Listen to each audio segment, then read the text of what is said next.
Good evening, ladies and gentlemen. Welcome back to the Shadow of the Sun Show, and welcome back for another Appendix and Book Club meeting. Tonight we Nice. are talking about the one and only H.P. Lovecraft's Shadow over Innsmouth. No relation. How you guys doing tonight? Blah blah and blah, or excited to be here? Yes, I'm always excited to be anywhere. Uh, More enthused than I thought I would be given the day. So, Yeah. I'm pretty good. Yeah, Halloween's right around the corner. We'll be doing a special Halloween H.P. Lovecraft mini short story review as well at the end of the month. We'll talk about that later. Justin is trying to share something with me. What the hell? Come on. There we go. What do we got here? Oh my god, dude. Holy. That cat is pissed. Yeah, what's the cat's name, bro? I don't know. Blaze? Hmm. Ember, Sparky, something like that. I don't know. Mm. Back to the Knows chat, about- see if anybody's actually participating. We got 2 eyeballs on us, but that'll change over time. It'll probably go down to 1. Anyways, everybody liked the story. Justin, did you like the story? Yeah, it was okay. I've seen it in film form like four different times. So I would love to see that. I would love to see it if they could get someone who looked like H.P. Lovecraft to play the protagonist. Otherwise, it would be like kind of iffy. But at the same time, you got to get somebody who's like all bug-eyed. You know? Yeah. Question: Was the guy who was in the first Jurassic Park? Did he play in a Shadow over Innsmouth film? I don't Goldblum? remember. Not Goldblum, not him. No, the the other scientist, the one who's more cynical. I haven't seen Jurassic Park. Sam Neill, Yeah. or was that his name? I don't know. You can say this is not reality, not reality. This is Rooster reality. Games. Hey, what's up, George? Rooster Games, how you doing, man? Yeah. Hey, what's up, Rooster? Hey, George, if you read the book, Yeah. you're welcome to come in and talk about it. You guys are always welcome. But we want to keep the people who've read the story, preferably recently. But if you've read it like me, like a dozen times, and you not necessarily know it by heart, but you know it well enough to, hey, what's up? This is the hell.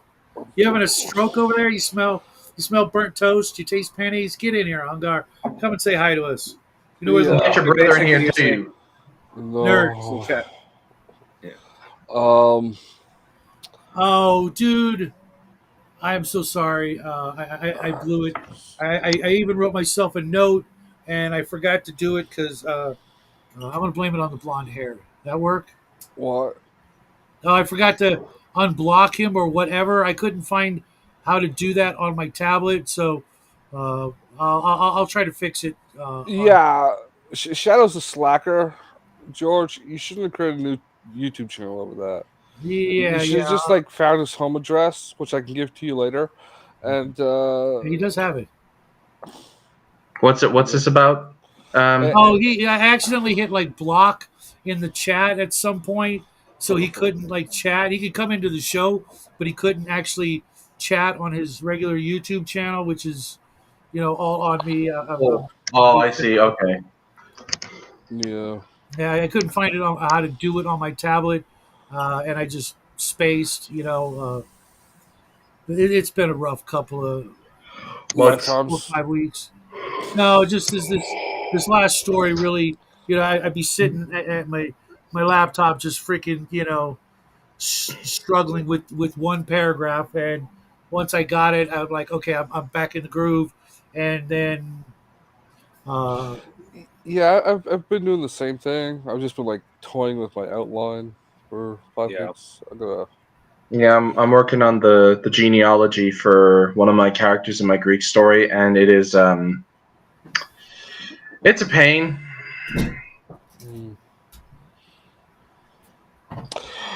Yeah, we got to get writing.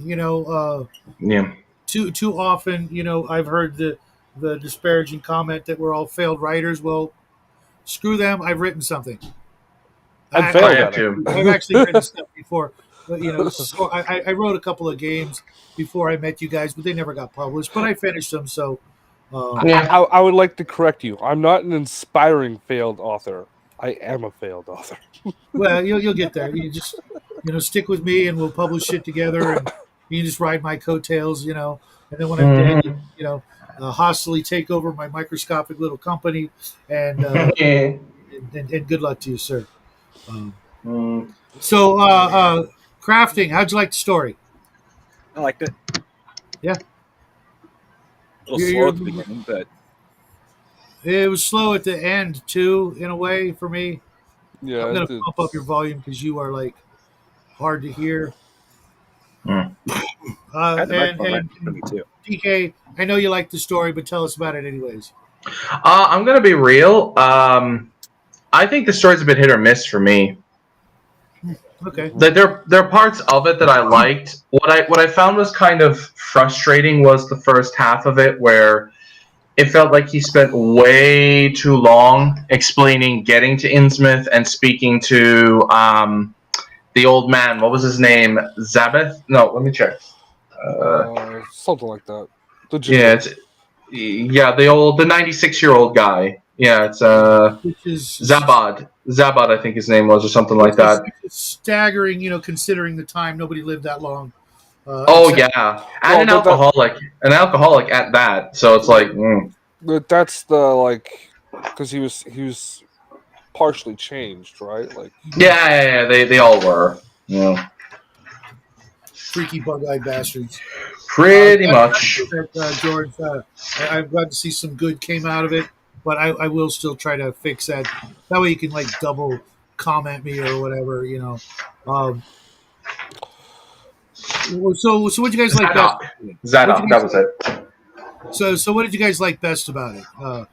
Crafting, and start with you because you're always quiet and I'm gonna pest you tonight. But I liked the end actually, and not because the book ended, but because the way it ended. Where he becomes the thing that he feared. don't spoilers, bro. Shit. It's a 100-year-old story. If they haven't read it by now, spoiler away. Did you shush? Yes. Give me- Don't need to yell. I- So continue crafting. You liked it because he did the typical H.P. Lovecraft thing and became part of the problem. Yeah, well, that, and he's like, I'm going. My cousin is in the same situation. He's completely mad, but when he's not actually mad, he just knows the truth now, and he's changed. I need to go save him from the insane asylum, and that I'm pretty sure would be an adventure in and of itself, which I would love to hear. Brian, did you read Brian, the book? I just saw Brian. Get your ass in here. You're always welcome. If I could actually do the freaking thing and hit the buttons. Did you read the book? Did you read the book, bro? Did you read Shadows over Innsmouth? I haven't. Did you send it to me? No, it's just a classic H.P. Lovecraft story. I've read the Shadow over Innsmouth. Yeah, but you said Shadow over Innsmouth. Like no. shadow. No. I haven't read it. Calm now. Shadow's not that old. He's not Cyclopean yet. Give it about another 2,000 years. True. I mean, his son might be a little bug-eyed soon. I know, right? That's it. He's gonna start showing those deep one traits. No. You see, when they come from Mexico, they don't turn into fish people. They turn into giant dire moths. They turn into a chupa. There is a joke I could make. There is a joke I could make, but I don't want Shadow to get in trouble for what I say, so I'm going to keep my bloody mouth shut. We'll just type it in private chat because suspense and all that. So Brian, did you like the story, Brian? Go ahead, Justin. Sorry. I will make the joke. When they come from Mexico, they become the people who stand in front of Home Depot. No, that's not the joke. It doesn't matter. They become For the roofers. price of one. Okay. Sorry. Brian. Did you like Christ. it? So Brian, did you like the story? Yeah, I fucking love it. My like the H.P. Lovecraft one, right? Yeah. Yeah, it's good. I mean, I like what is it? In the Mountains of Madness. That's probably one of my We did favorites. that That was one one we started 2 weeks with. ago. Yeah, we Yeah. did that one a couple weeks ago. Uh, It's not bad. It definitely shows showed I should say his ability to project himself into a place that he would shrivel up and die within 3 minutes of being there. You know, I think Mhm. my favorite was it the oh shit, the model? Pickman's model. Yeah, Pigman's model. That's it. That's a That's good good. one. I think that was awesome. That's like a Twilight Zone-y kind of thing. The Hour Night Gallery, maybe. Mm-hmm. Yeah, I think it would be better suited for Night Gallery. Mm. I saw a documentary about this guy did a documentary following all the artwork from that show. Uh-huh. So Yeah. like they commissioned like a couple artists to do all this stuff. Actually, there's one guy, and he painted in different styles of all these different kind of styles. But like he talked about how some of the stuff went to like executives, some went to the actors, and then then it went to like auction houses and stuff. It's kind of cool. A lot of them were used in sets and stuff, so you could see them Yeah. in movies and things. And then they ended up in a warehouse, like the studio warehouse. And then one year they were Hey, just cleaning Twin, out good the morning. warehouse, and they ended up in the dump. Like 2/3 of them. Yeah. That's unfortunate. Yeah. That happened a lot in the early days of Hollywood. But it's like which is- the framed paintings. You think you wouldn't know well enough to just like take the framed paintings and auction them off. Like there's enough art galleries in LA. Well, back Well, in the 40s and 50s, a lot of the pulp That's magazine the covers. 80s. Right. I mean, well, they had a long history of treating that artwork like trash. Yeah. You know. Well, I mean, look at what happened with the Nosferatu. Like a lot of that got completely destroyed because of the Bram Stoker estate. So it could have been rivalry that they destroyed it because of competition. No, Maybe. no. With what was the show you just named it? Fuck. Night Gallery, Twilight Zone. Night Gallery. They were original pieces of art for the show. Oh, Yeah, right. because every episode would open up with what's his face standing in front of a piece of art hanging from 2 chains in a black void. Oh. And it would be themed after the episode. It'd be The like Night Gallery cover would art. have been perfect for a Warehouse 13 style, where it wasn't just artworks; they had props of like, well, around this item. Mm-hmm.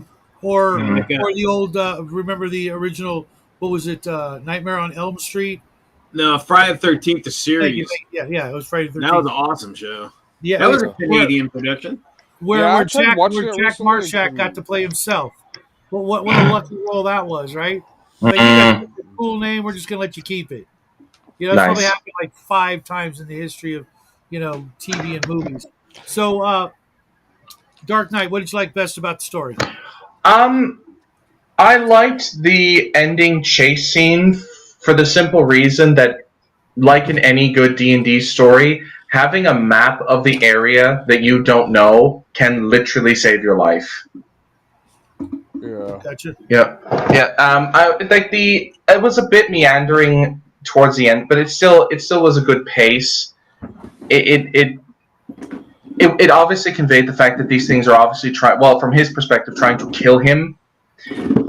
Especially like the preamble to the scene where he notices that the latch on his door has been pulled off, and it doesn't like the thing that I find is hilarious, and I'll get to in a sec, is the fact of none of this, like he sees all the weird stuff after the third weird thing, he doesn't get it into his head to go, maybe I shouldn't be here. You know? But that's kind of like all Lovecraft stuff anyway, but Yeah, you're in way over your head, but like a typical white guy, he sticks around and thinks he can handle it.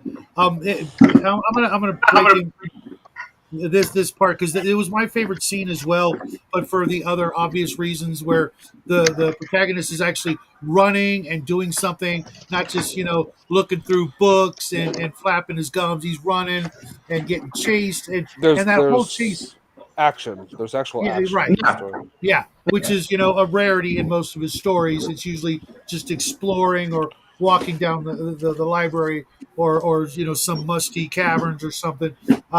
I could really get into the sense of fear of being chased by a mob of others. Fish People that gas. well, yeah, it's weirdos that they don't have your best intentions. At heart, but it actually would turn out that they would be like, oh, if they had actually caught him, he would have known. It'd be like, oh no, you're one of us, dude. Look, they take Yeah. off their human I faces. think they actually did know that he was one of them because I Yes. think it's referenced in the story that they made comments on how he looked.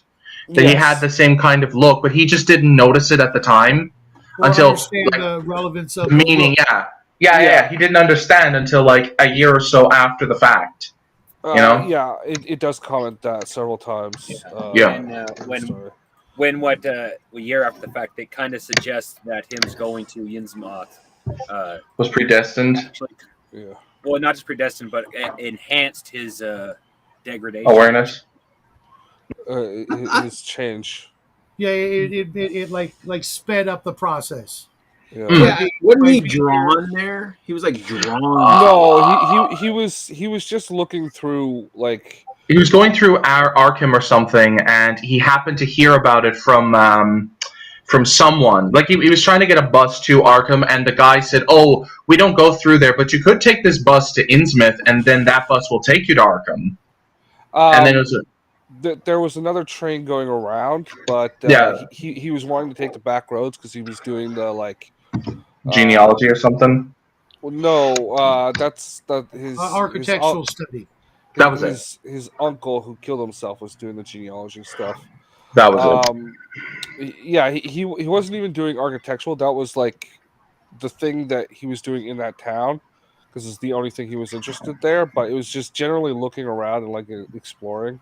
He was doing the exploring thing, like backpacking to weird places and Right, kind of you like know. that you go into the sketchy neighborhoods kind of thing to see if you Yeah. can hang, the Well, modern equivalent. It's like it's like House of a Thousand Corpses, that film where they're just like, "Ooh, this place is owned by serial killers or whatever. Let's check it out." It's like, yeah. No, fucking weirdo. No, But stay away from the haunted house on the hill if you want to live. Become a fish But- boy. Not Mm. that morbid. It was just like when you go to like he was just doing tourism, but without going far. George, what redhead are you talking about? That was my first redhead. What? Dude, my first interaction with a lady was a redhead. Mm. So, Justin, what was your favorite part?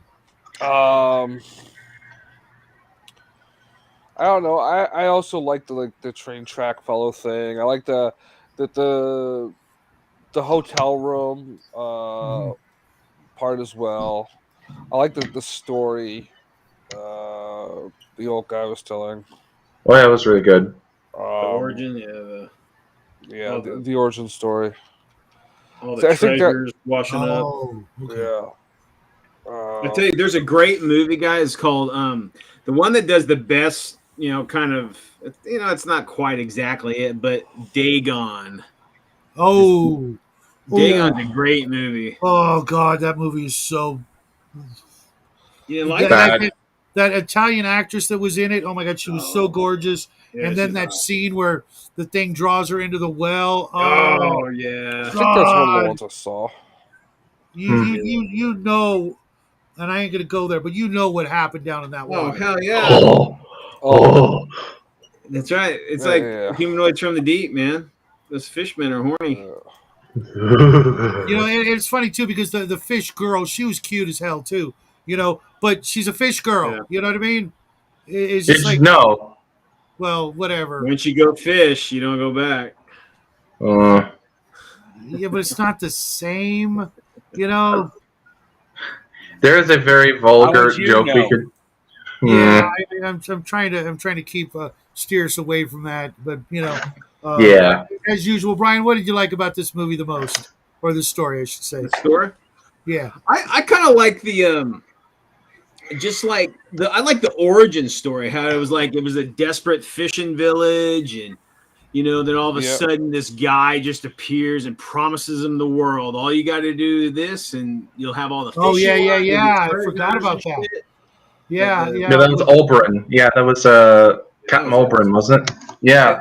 And that's that is typical, manipulation. It's like, I'll give you an answer to anything. If you're in trouble and you need help, I have the answer. You just follow what I tell you to do, and you're golden. But they don't realize they're selling their souls.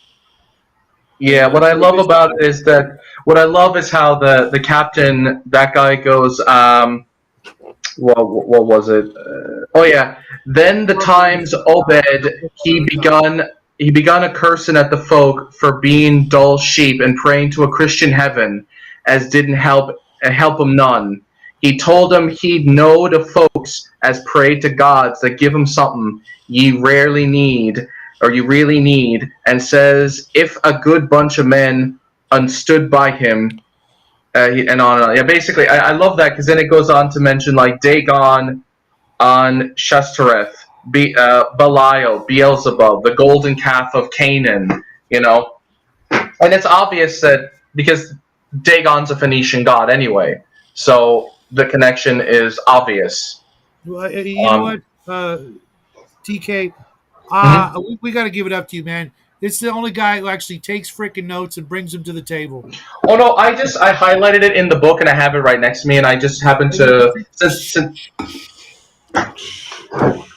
I appreciate the sentiment, but I'm just far too honest to accept the compliment. I'm too honest to accept the compliment. Listen to the audio book while we're doing like 3 other things, and you're freaking doing the heavy lifting. I listened to the audio book. I didn't know it was a book one. Yeah, I figured if I have the books, I might as well read them because listening to it while reading it helps me concentrate better. That's a good idea. I should do that. I realized while going through that's kind of why the long-winded explanations kind of annoyed me, because it was hard to listen to it and concentrate. Where I read it and listened, it helped. So, at 1x75 speed. Oh, yeah, I took a nap while I listened to it. I kind of did too. I did it while working a couple days, and I just kind of zoned out. I'm like, wait, I missed details. I better start that again. And like I said, I've read this story so many times because before I got that big hardback of H.P. Lovecraft stories, my collection of Lovecraft stories were, about 15 different paperback books. And remember those covers? Those covers of don't your ass in, man. They're so. I went painstakingly trying to find on a. Go ahead. There you go. Ahead. I was going to say, are you talking about the black, white, and red covers, the glossy ones that came out in the 90s? The real those were awesome. One. The twisted, visage of weirdness and shit.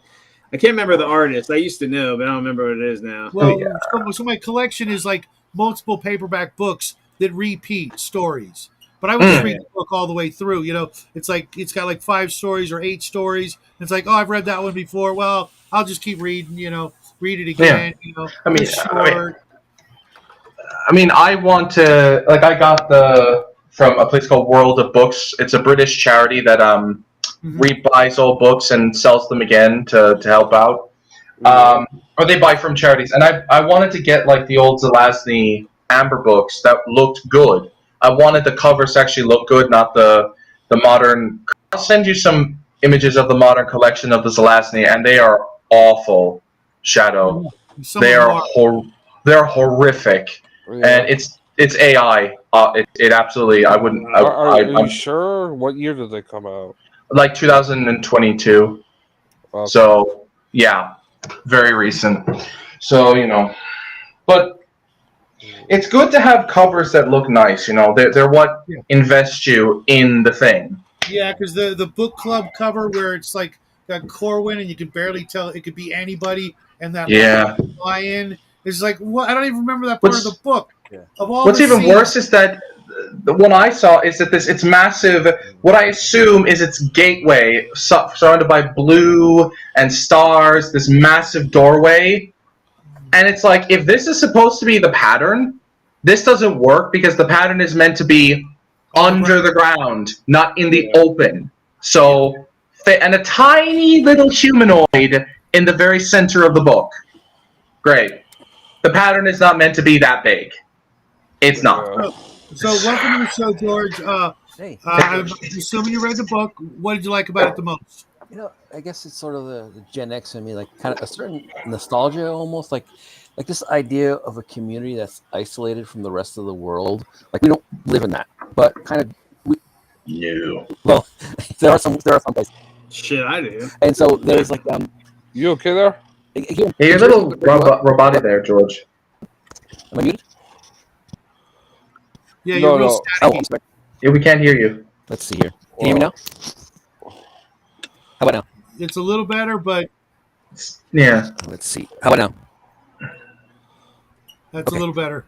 Yeah, a little better. Okay. So yeah. So what is was like growing up in Jersey? We had this thing called Jackson Whites, which are these. Their history is they were like kind of renegades, runaways from New York, runaway slaves, people who were running away from like being soldiers, runaway sailors, and they all kind of mixed with each other and local natives in kind of upstate New York, New Jersey border, and they're like this weird renegade community. I think they're still around today, but and it's like they all have kind of these old Dutch names like Van Dunk and stuff like that, and they look like you can see them. They're kind of this half white, half native, half African-looking people, and they're very anti anybody that comes by. Like if a fire truck has to go put out a fire. Like one of my friends, he was a fireman out in Ram. Hey, I gotta stop you, George. Am I the only one who hears him in like double speed almost? Yeah, It's a little fast and crackly. Yeah. It's chopping as well. That is odd. All right, I'll just unmute myself. Yeah. No. Why don't you try popping back, like out and back in? Because I want to hear this. And try unplugging your mic and putting it back in as well, because that could be the connection. Because it's the weirdest thing. It's like I swear you're like amped up.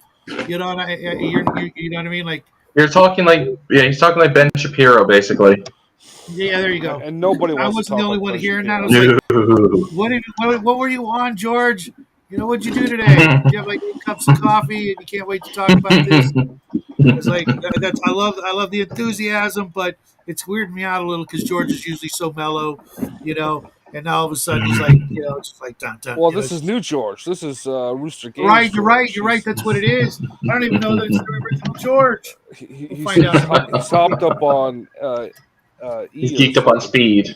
Well, no, what it is he found an old case of pixie sticks.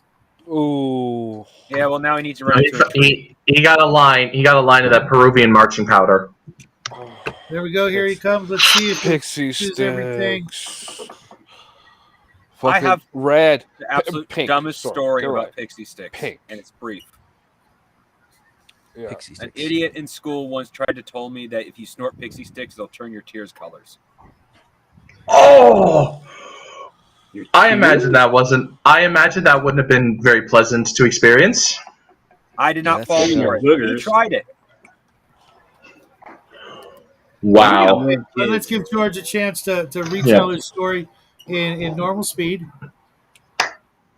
Okay. All right. So we back. Hey, you guys hear me normal? Oh, awesome. Yeah. All right. Yeah. Oh, great. Yes. Okay, cool. Yeah. So one of the things I liked was this whole idea of the isolated community from everybody else, and they're sort of insular. You know, they don't really deal with outsiders and stuff like that, and outsiders aren't quite welcome. And like I said, I grew up in New Jersey, and we had these things called these people called Jackson Whites. They were they were basically anybody that left New York City in like the 16 and 1700s, and they were renegades. They were people who deserted from the army, sailors that ran away, runaway slaves, and they ended up mixing with some of the local native population, and they settled kind of by the border of New York and New Jersey, kind of upstate New York, northern New Jersey, and they were very like outsider. They also looked different. They were basically mixed race people. They were like part native, part black, part Dutch, and they had these Dutch names like Van Dunk, and they were also very, very like hostile to outsiders. Like if you turn down the wrong road, like I had some friends that lived up in Ramsey, and like you turn down the wrong road, like they'll throw rocks at you, chase you down. They I guess one of the Jackson Whites upset somebody else, so they burned down his house. And my friend was a fireman. And he's like they blocked the road and started throwing rocks at the fire trucks to stop them, things like that. Sort of like these things kind of existed. They I don't know as much anymore, but places like this were like, it wasn't like this completely odd thing when he's writing this stuff to people. People would know of like, oh yeah, there's these weird people that live, on the outskirts of your neighborhood that were total outsiders. So we got George's last name. It's Van Dunk. Mm-hmm. I mean, in medieval Europe, there were laws against vagrancy that were punishable by death. Like if you were caught like moving from town to town without permanent residency, or you were homeless, they just put you to death in some cases. So that's not entirely surprising. People back then were way more tribal and way more insulated. And there have been countless stories of either the neighborhood or just the family, the hillbillies or whatever. You don't go near their place. Kind of like the Hatfields and McCoys kind of thing. Because you don't know what's going to happen, but you go messing around on their land. You may never get found. Look at Snatch. Look at Snatch. One of the characters has an impromptu boxing match, and he hits him so hard that he knocks him out, or they think they kill him. And the narrator says, "Well, if Tommy isn't praying, he better start, because if George doesn't wake up, they'll kill him too and bury them under the ground and move the camp somewhere else." That happens. If you're not careful and you're a liability, they'll just kill you. So we're gonna switch it up and hit the reverse button. Starting with you, Justin. What did you hate about this story? Oh. Hi, Mel. Hey. Hey, Mel. The part of Mel, Brian will be played by Mel for the next. Oh my God! He put on a girdle of gender swap. Oh my God! No. He put on pants. Yeah. I had to get my D&D joke in there. Sorry. Did you read this story, Mel? You ever read any H.P. Lovecraft? No. No. For sure. Read Harats in the Wall. It's a nice short one. Can you call yourself a person? Dave, we must. I'm just messing with all your shit. Yeah, do that. Do that for me. Knock some stuff over. See, we don't see both their faces in the same shot. Therefore, a great two-headed head transplant. One of those was made out of plastic. It was digitized. He digitized it in real time. It's all like evil plan to convince us he has a wife. This is kind of Lovecraftian. Yeah, this is not No, Lovecraftian, it's but not. just play 2 minutes. Okay. Look, all right, they got eyeballs on them, Oh, nice. and they have like scales. That's Lovecraftian, I guess. That works. But Down. see, it's almost like So do it Pan's for it. Labyrinth. The eyeballs. And, I have not seen Pan's Labyrinth in ages. oh, it's good. It's really good. It's really good. It does look like the nails of somebody who loves It's not in crap. English though, so. So, Well, this is Shadow we're talking about. True. Fair enough. But it's in Spanish. I mean, you know. Yeah, that's even worse for him. These are awesome. Anyway, we've completely derailed. Justin, what did you like about the book? I didn't like that there wasn't enough going on. It was very typical Lovecraft slow. Yeah. It's faster than most the other stuff we've done by him, but it was slow. It is one of the faster paced stories at one point. That's one of the reasons why I suggested it, is because it is so different in that he probably had to have help writing the running scene, because I'm pretty certain I he think he knew how running works. No, I think what's actually funny is that he didn't want to publish this book, so because he wasn't entirely impressed with it. So there might have, if he were more invested in it, he might have edited it down a bit more. You know, so I can see that. But anything else, Justin? Oh, that's it. Okay, how about you, Crafty Gamer? What did you hate about this story? I felt the long lead up was unnecessary. I ended up in the end kind of zoning out on that a little bit, because it was just felt almost not necessarily repetitive, but yet it felt kind of repetitive. Yeah, that means the same thing. I know, that's why I worded it like I did. It's not easy to explain. It's just it felt tautological, shall we say? I'm not entirely sure what that word means, so I'll go with it. It basically means repetition. It's just a more pretentious way of saying it. Oh, okay. Like a rounded sphere. Like a rounded sphere. You can't have anything other than a rounded sphere, you know? Your vocabulary lesson for the week is brought to you by Dark Knight of Hibernia. George, what did you hate about this story? And all his noises? I basically, on the whole dictionary part here, I had trouble with some of the older terms. Like I remember listening to it, and I'm about a couple of, I was listening to an audiobook, but just looking up some of the terms that he was using. So it was a little, but I think that's more about the time, it was written compared to now. We're pretty, dumb. He is even, to be fair, even for the time, a lot of his vocabulary was archaicisms. They were very old, even for the time. Yeah, so, but it's a stylistic choice. Yeah, it's a stylistic choice. Old ancient terms like the 3-in-1 tool on my keychain. Oh yeah, I forgot about that. Yeah, that was kind of funny. I mean, cyclopean. Not many people even back then would have really known what that meant, but nobody that is an awesome word. I use it all the time. Oh, it's great. It's great. I'm not saying it's not great, but it really is I don't trust anyone that doesn't know what the word cyclopean means. It's true. Well, I've been hey, what's up, Mac? Yeah, look at the had- convergence of nerds, and then you showed up, man. If I ever I would bring you in a heartbeat. It's funny you mentioned that word. I didn't know what that word meant for a period of time, and then when I found out, that it meant, the appearance of it having been made by the Cyclops or giants. It predates man, essentially. It's pre-human, essentially. So it's very old and very alien, essentially. Also very big. They could only be made by giants.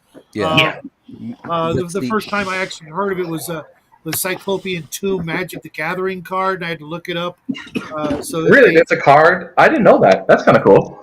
Yeah, it's one of the original first run things. Alpha, right. Way before my time as a Magic player. Mine too, technically. But the idea that, these things were had Shadow lying all the freaking time. He invented that word. What the fuck are you talking about, dude? It's that I was telling the big dummies where to put the blocks. Okay, someone they only had one eye. Their depth perception was shit. When Pharaoh was building the tombs, he was cracking the whip. Yeah. I actually been to the what they originally referred. I think I'm not sure if it was originally referred to. It was from Homer, from the Right. Iliad and the Odyssey, and Iliad. Mycenae, the city of Mycenae, King Agamemnon, the most powerful king that was involved in the sack of Troy. He's and it's a real city. It's a place that's been excavated. Yeah. Yeah. I actually forget the guy. visiting Not Schumann, but it sounds like Schumann. Schliemann. Yeah, Schliemann, yeah. yeah, and it's a really cool place. I remember they have it's it's a stone city.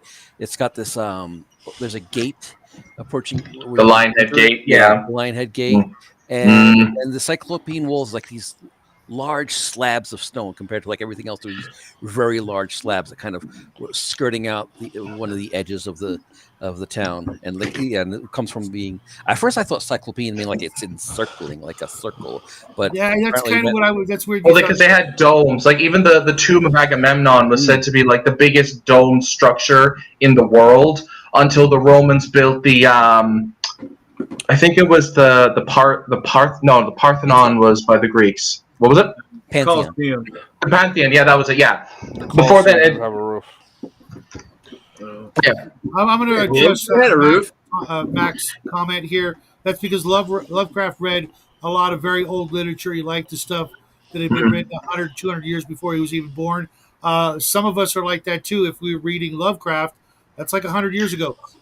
Burroughs, 100 years ago. I just picked up the Conquest of Caesar's commentaries on his conquest in Gaul today. You know, So I'll be reading that. I had to read that in college. Somewhere out there, the spirit of Lovecraft can be I had to read that on a Tuesday. proud that people have kept up in his path in reading of literature that's ancient, and we're all a bunch of weirdos together. So kudos to us, I guess. Moving right along, Brian, what did you hate about this story?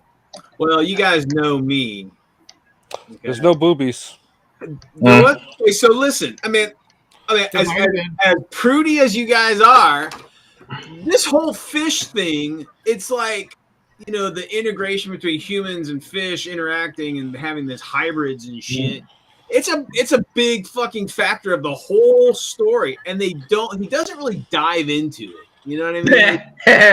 Fun. Kind of talked about and whatever shit. There's As well read as he was, I don't think he understood that you can't mate with the fish. It doesn't work. I will say this is the fish magic. people. you can. It's magic. Look, we have to kind of get jiggy with the fact that, radiation in superhero comics doesn't work that way. A radioactive spider can't give you superpowers. It'll just kill you. It's not going to turn you into the Hulk. Yeah, exactly. It does, but it does. Like you can't pump a bunch of World War II German serum into a little scrawny, worthless dude and turn him into Captain America. He'll probably die of butt cancer. No, Imagination. not butt cancer. They had It's that the one cancer he won't get. in Family Guy. Probably What not. was that, George? They had that in Family Guy where like the mayor goes around in toxic waste. And it's like, you have leukemia. That was Adam. Yeah, that was Adam West, which is even funnier. But it's like that's a facet in so many things. Is like, because in human nature, that the motivation to mate is massive, and we as a society suppress the fuck out of that in so much stuff, and it lessens the horror, the darker, that lessens that fear, because it might be going over the line bullshit. But man, think about that. If you're like, there's a mob coming to you and it's to mate, that's a whole nother level of like fear and intention and all that kind of shit. I will say there is an underlying kind of fear of reproduction that's in this, but it's not that one. It's we all know Lovecraft had some very interesting takes on miscegenation, and that's basically what the fish folk are. It's his commentary on interrace couples. Well, he's also genetic?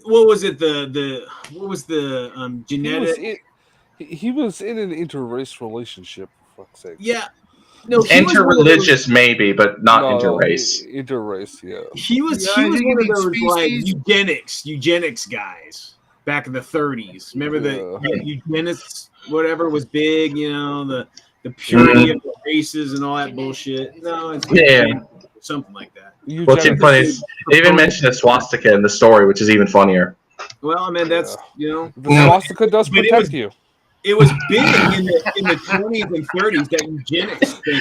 Cancelled. I go down one rabbit hole to explain things, and then fucking Justin. Would it be the well, I did in the story, for fuck's sakes. That's true. Okay, well, I mean, this is before the bad man of World War II kind of did the boogaloo.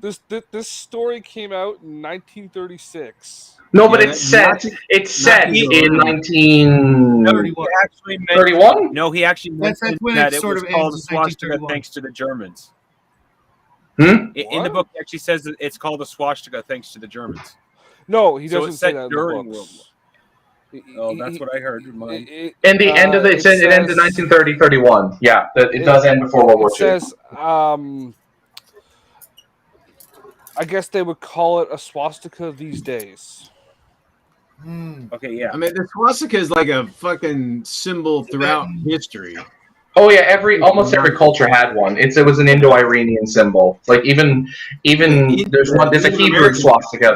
They had one. Yeah, there's a Native American. There's a Tibetan. Yeah.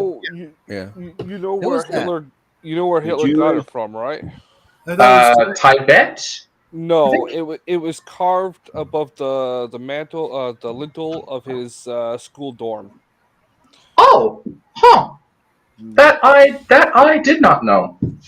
Yeah, so we need a time machine to go back in time to find out who carved it over the lintel. I think folk movement. Yeah, the focus movement. The focus movement. I think we're adopting it anyway as well. So, it was inevitable. It was inevitably going to happen. DK, what'd you hate about the story? What did I hate about the story? It's kind of twofold. One, I felt that I've come to expect in Lovecraft there's going to be a bit of meandering and over-explaining. Right? I come to expect this as part of the thing. My problem was that he did it twice, and that's what kind of annoyed me. Also, it also could be part to the fact of the audiobook I was listening to did a very bad scream, but this is something that Lovecraft kind of does all the time, where he spends a long time explaining something and then abruptly ends it by someone dying. Like build up, One of the a lot of these writers were writing for pulp magazines, and they got paid by the fucking word. So that is true. Some people think that some of these authors are long-winded because they're trying to get more money into their work. I will point out that Lovecraft expressly did not want to get paid to be an author, because he felt that he wanted to be a gentleman writer. To do it for the love of the thing and to be paid for it was beneath him. So I don't think he did it. Where did that get him? Oh yeah, dying of bowel cancer, eating out of a tin alone at 47. Well, we say he was good at doing creepy stuff, not that he was smart. Okay. True. So that is true. For me, the thing I actually hated was the end. The whole time, you're rooting for this character, right? He's fighting, just trying to understand all this shit, and then he goes full freaking native and says, "Oh yeah, I'm going to be a fish man." I know he didn't have a choice, but the sort of the sort of almost insane reveling in his inhumanity at the end. It was just like it just creeped me out. It was just like you're a monster. Do the right thing. Use that automatic, and do the right thing. I think if Lovecraft had like the modern science of writing down, which wasn't available when he was writing, he would have known to develop the listlessness of the character at the beginning of the story. Like, he's wandering aimlessly through the world, so he's obviously got no self-direction or purpose in life, which could have been built up a little bit better. Yeah, because most people don't have that luxury. That was a little arrogant, of his own, making that people could just, no, I'm just not going to work. I'm just going to, do the people without responsibilities do have that luxury. right. Yeah.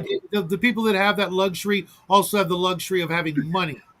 He had Also, you know what I mean? You got to remember at that time, a lot less money got you a lot further. I do realize that. The other thing that I noticed, because this isn't the first time he's done this, or maybe it is, but it's not the last.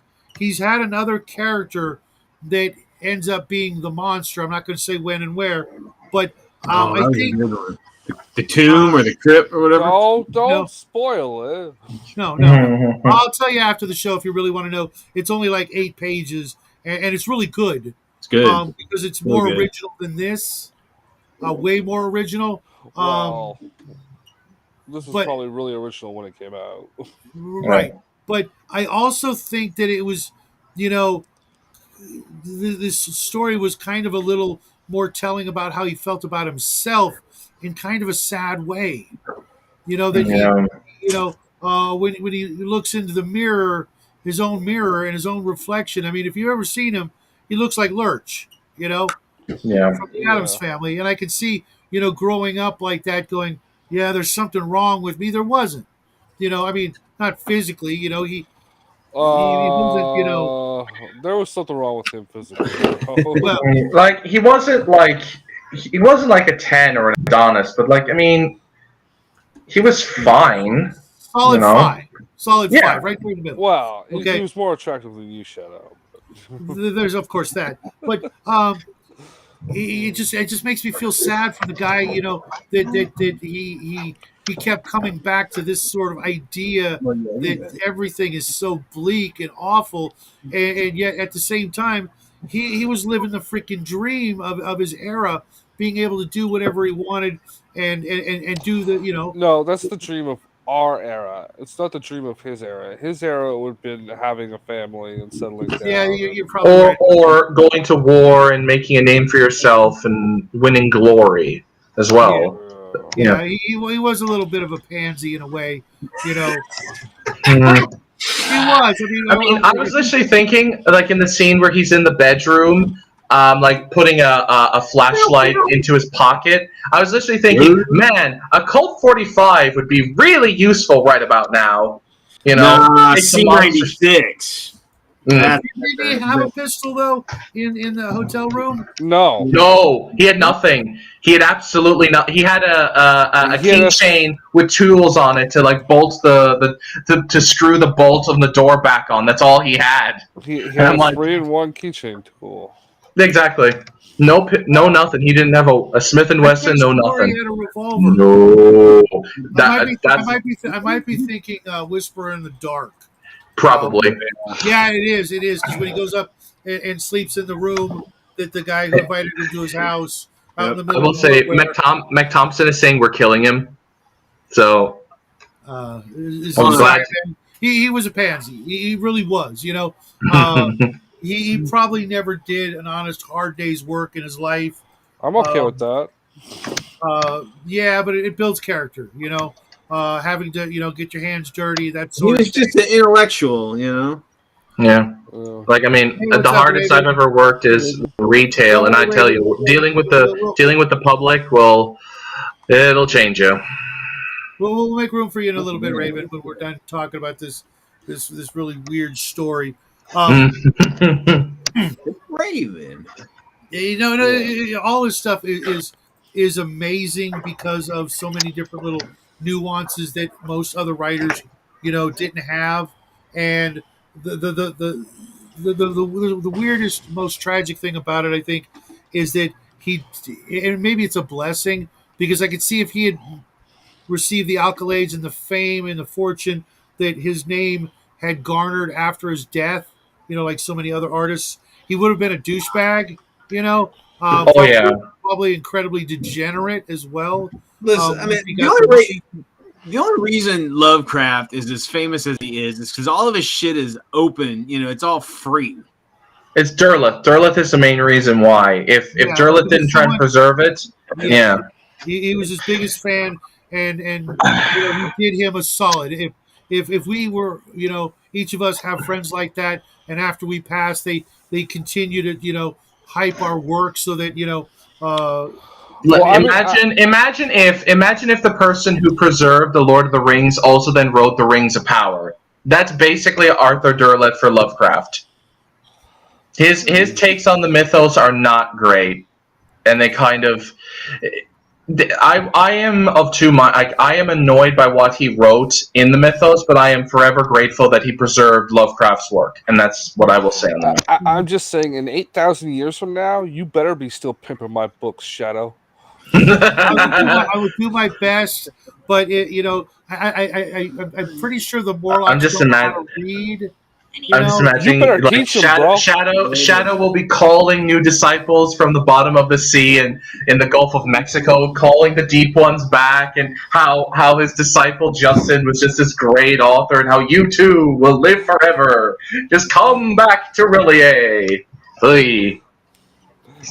So also remember to read stuff by my auntie. Since you were so enthusiastic with that, DK, I'm gonna hit you next with the next question. What are you gonna borrow from this story for your role playing games? Is there anything that you're gonna like, some feeling or scene, or the usual? Well, what are you gonna swipe from this story? Well, I'm obviously going to emphasize the city crawls. Random encounters, because that's what a lot of this was. The importance of map making, as I said, it's very, very important. And a lot of the monsters, actually, I like the fact of an idea of just people going into a city hub, like a town, thinking it's safe, and when they go to bed, they start hearing random encounters at night trying to break in. Like maybe... what will be good examples, like cultists of an aboleth, or Sahagin, or maybe or Slods would be other ones. Those would be pretty nasty. Isn't it the blue Slods that lay eggs when they hit you or something, or is that the red? I honestly don't remember. It's been a while. Slods are one of my favorite. Those toady little bastards are just so much fun. And they really do give you that sense of ancient, antiquity. These creatures that have been around since the beginning of time, but these are the ones that actually, evolved to become, the first intelligent thing. It's very plausible and creepy at the same time. It's probably not true. Thank God. I mean, aren't the aboleths kind of, they're a total H.P. Lovecraft inspired creature. One of my favorites. I love using them because you could use them and the players never see them because of their illusion. It's so powerful. Their mind control. It's nuts. Not fun. And at least in later editions, if certain like their slime gets on you, they basically turn you into a deep one. Like you can't live outside the water if you don't make your save. Yeah, it's not. I don't know if that's in 1E or not, but I know it's in like 5th edition. It kind of is. It's really hard to recover Pin down. from that. I thought slime lets you breathe water. No, it turns you. No, it starts mutating you into a fishman, where you have to every few hours of the day you have to be submerged in water or you'll die. It's nasty. Not fun. And they can dominate your mind on top of it. It's not fun. Aboleths are really freaking dangerous. And the original image from the Monster Manual 2, I want to say, is the superior image. The way they changed them, they look more blobular and less defined than the original really weird, sort of awkward shape that they have, a cross between a shrimp and a shark. Like a shark or something, It's I'll grab the picture later for you guys because it's far more interesting. I actually made one out of some sea creatures from the okay. So Shadow, when Lovecraft makes the monster an amorphous blob, a la the Shogun, that's bad. But when Gygax does it, no, let me get it. I think I can find the. I'm just teasing, dude. Yeah, but please show it. Honestly, no, do show it. I'm just teasing, dude. Oh wow! I just noticed that Shadow and Sun has literally a sign that says Shadow and Sun. Nice. I didn't notice that. The joke for the longest time was getting Jackie to go in there and flip the last two words of letters of shadow, so it's a Shadwell. It's funny. Anniversary. Yeah. I can't How you doing crafting, by the way? And you too, George. How you guys doing? Hey, good. Okay, I can't actually find the one we created, but I'll get the book version. I don't know. Can you see this guy? Ooh, that looks really cool. It looks like a moray eel, kind of. This is actually the WizKids 5th edition sort of version. Okay, it's very, very, That's weird because the 5th edition one doesn't look like that. It does look like a mix between a shark, a shrimp, and a squid. Okay, You know? now let me get the image if I can work this for you guys. Here's my Shoggoth King Tiger. Oh, nice! What's that for? What's that for, dude? It's for my weird World War II gaming. Nice. Oh, have you heard about Trench Crusade? Yeah, that's like a World War One though. Yeah, fair enough. I like the aesthetic of it. It's why I'm for the RPG I'm gonna make. I'm gonna pull a little bit from that, a tiny bit, because it's that kind of era I like. Okay, can you see this guy right here? Yeah, it's three lines for eyes. Yeah, I see it. That's really cool. It's far more, defined in its shape. It's odd, but it's less, a mass of tentacles. It's more, you can see the sort of lobster tail and the weird eyes, and the eyes are almost like, the alien's head, but sideways instead of lengthwise. Yeah. I need to put the rooster to bed. Okay, George.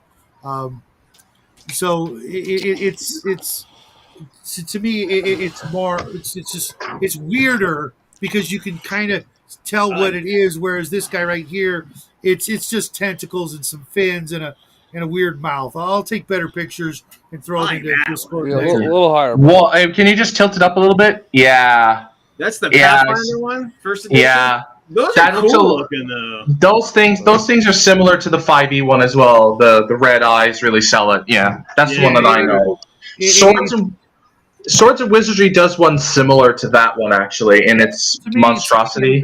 The Aboleth is like TSR's original homage to Cthulhu original monster. They created something that looked nothing like any of the other H.P. Lovecraft monsters, but you could tell it was seriously inspired by the vibe. It's the same. It's same with the Illithids and kind of the Beholder, but they're not really like scary. They're just like goofy, monstrous. They're like they're terrifying to fight because they're dangerous, but they're not. They don't inspire dread. Yeah, especially since they don't have psionics like the Mind Flayer does. Like, dear God, anti-magic ray from a beholder, then the true meaning of pain in a role. Oh yeah, when you get stoned, it's like what Spoonie would say. You get stoned by a beholder. It's not fun. Or you get death raid. You guys references Spoonie, man? That's fucking Antwire. I used to watch his stuff a lot. Okay. You guys ever find a devourer? Those like undead intellect devourers consume your soul. You cannot be resurrected. You cannot nothing. You're consumed by it. The only devourer of the Underdark that I know is the intellect devourer, and that's just a dog with a brain and 4 legs, I think. It's like I think it's a chaotic evil undead that just actually consumes your soul. It's like a fucking beast. I'm more of a fan of the old Vargulis. Oh, the Vargulis, yeah, those are awesome. When they bite you, they do a D4 damage, but it's permanent. You can't heal. Dude, those things are like fucking CR1 or some shit, aren't they? Well, probably. Maybe now, but back then it was permanent health drain. That's nasty. You're fucking dead. You're dead in what, a week? Fucking dead.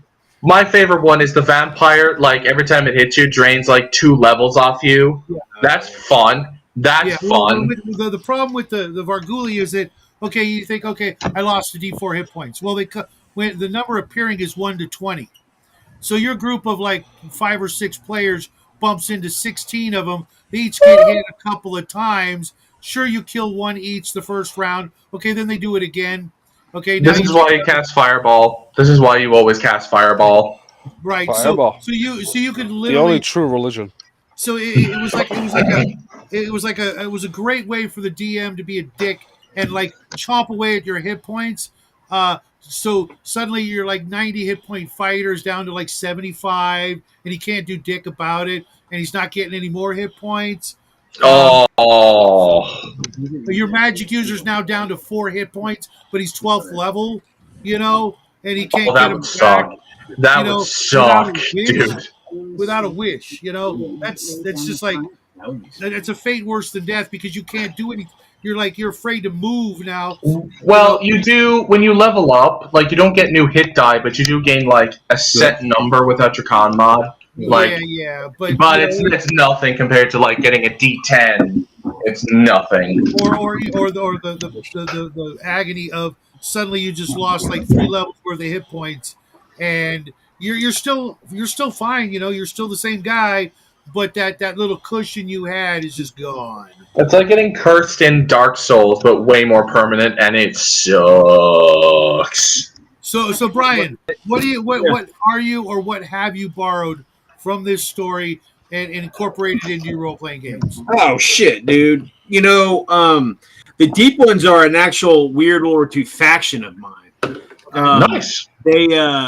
They've teamed up with the Germans because the Germans offered them an unlimited number of breeding stock, being the subjugated peoples of Europe and the Jews and the Gypsies or whatever. So they basically they send these unwanted peoples to the Deep Ones, and the Deep Ones give them, religious iconry or magical shit. I thought they sent them to Madagascar. What's that?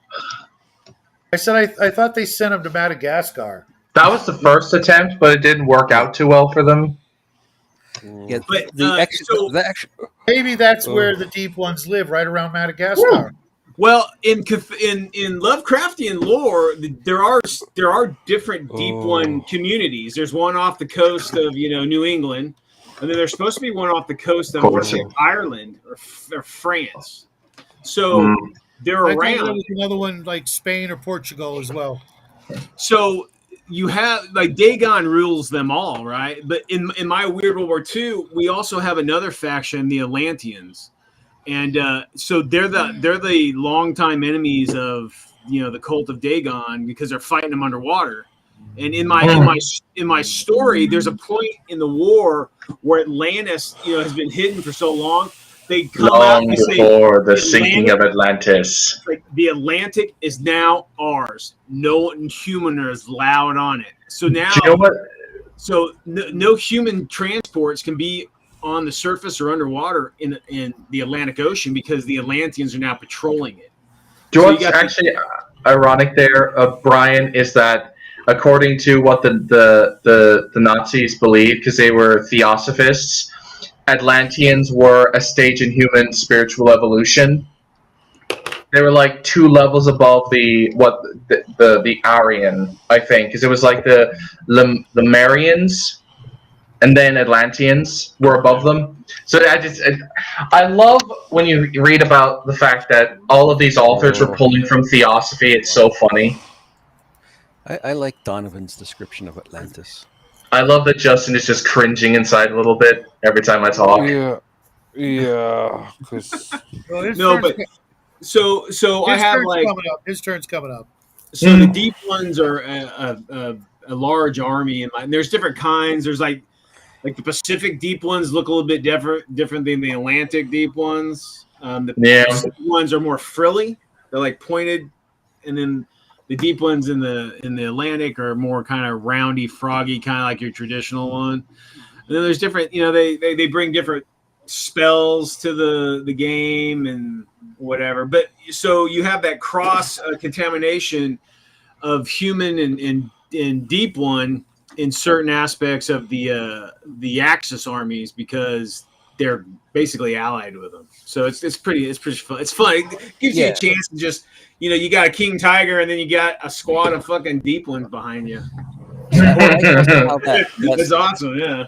I like how also strategically that levels the playing field. Axis is where well, I mean, if the English are going to fight the Germans and they see the Deep Ones, they say, "Oi, governor, that's my cousin over there." What? Well, So not to spoil my thing, you cannot win World War II with the British in play. You can't. The Commonwealth, you just can't do it. The Germans don't have the space to do it, the time to recoup against the Soviets and all that shit. You got to get rid of the British. You got to get rid of the Commonwealth, either by political corruption, it falls apart, or whatever. But I have this mythos thing that happens to the Commonwealth. It's what happens is I'll tell you what's in my World War II campaign that we're doing. The King of England is actually killed. And his body's recovered by some Cthulhu cultists. And what they do is in the Dreamlands, they have the king's body. They ask all his subjects one question: would you die for your king? That's it, in their dreams. So the populace of the Commonwealth are all sleeping. And that can be manipulated. Like your father is asking you that, or you're in front of a crowd. Have you seen the yellow sign? Yeah, whatever it is, but they ask that one question. If you say yes, you are now offering to Cthulhu.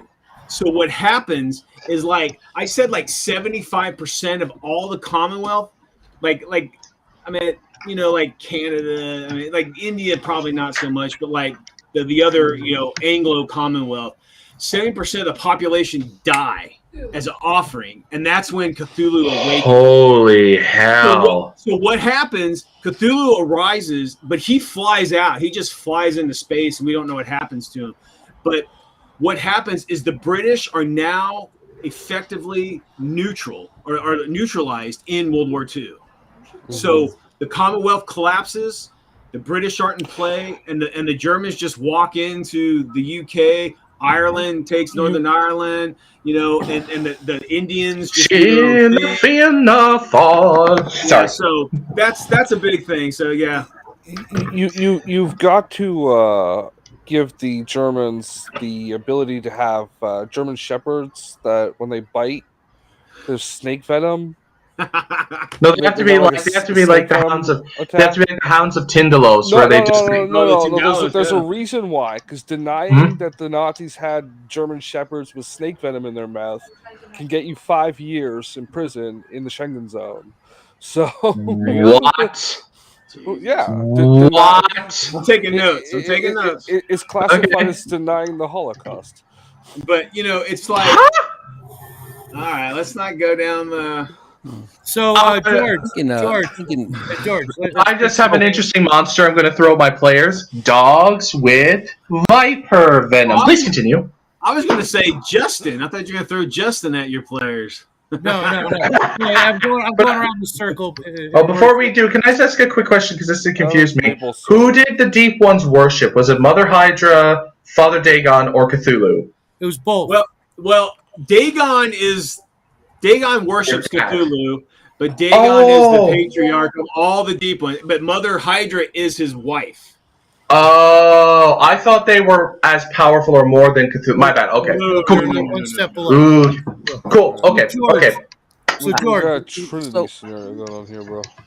So George, what are you going to borrow from this story and bring into your games? One thing we haven't talked about was some of those artifacts. There was that crown, or something. The jewelry. Yeah. I've actually done that. Justin can attest. I did something a little different with the jewelry. But please continue. Oh, it's been a while. I just remember that it was one of those things where it's like left to the imagination, but like so it was sort of more about how you felt about it, from what I remember. Oh, he's busting out something from Cthulhu. I am. Oh boy. Please continue, George. Oh, It's sorry. my favorite Actually, thing in the world. it's been about a year since I read it, so I just remember the one thing was the crown and there's a crown. There's some amulets. I think there was wrist. There was a necklace. I think.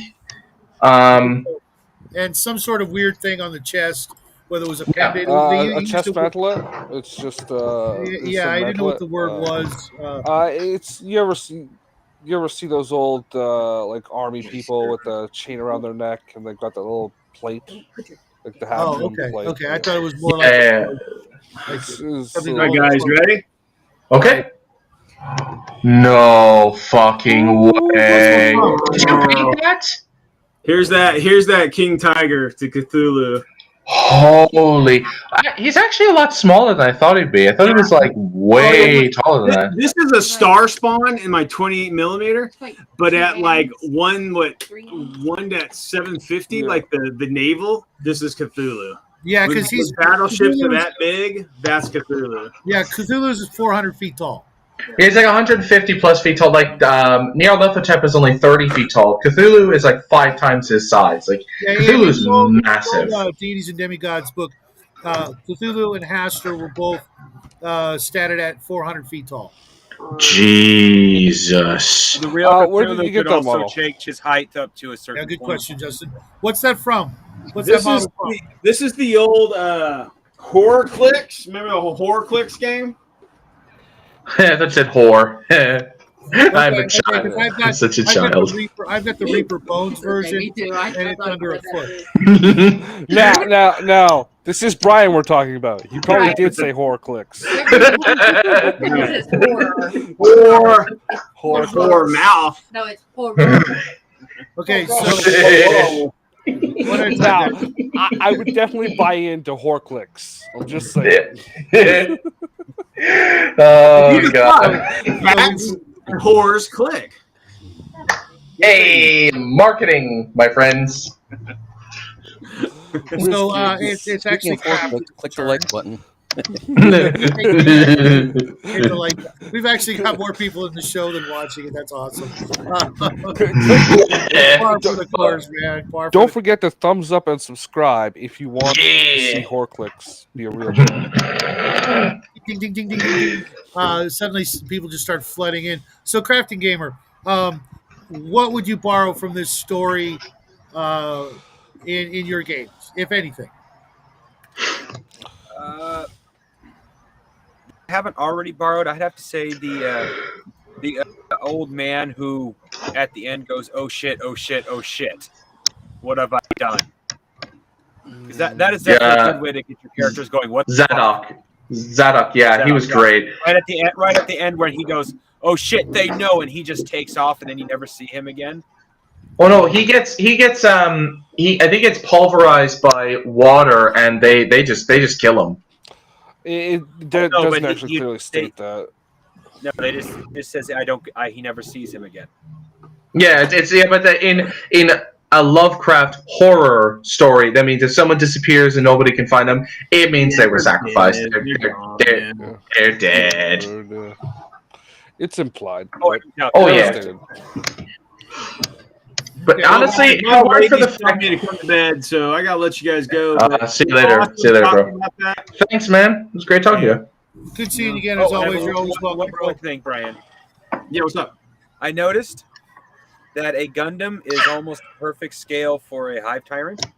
I'm starting to think about maybe another Gundam-based. Before we go as well, we just found the horror clicks.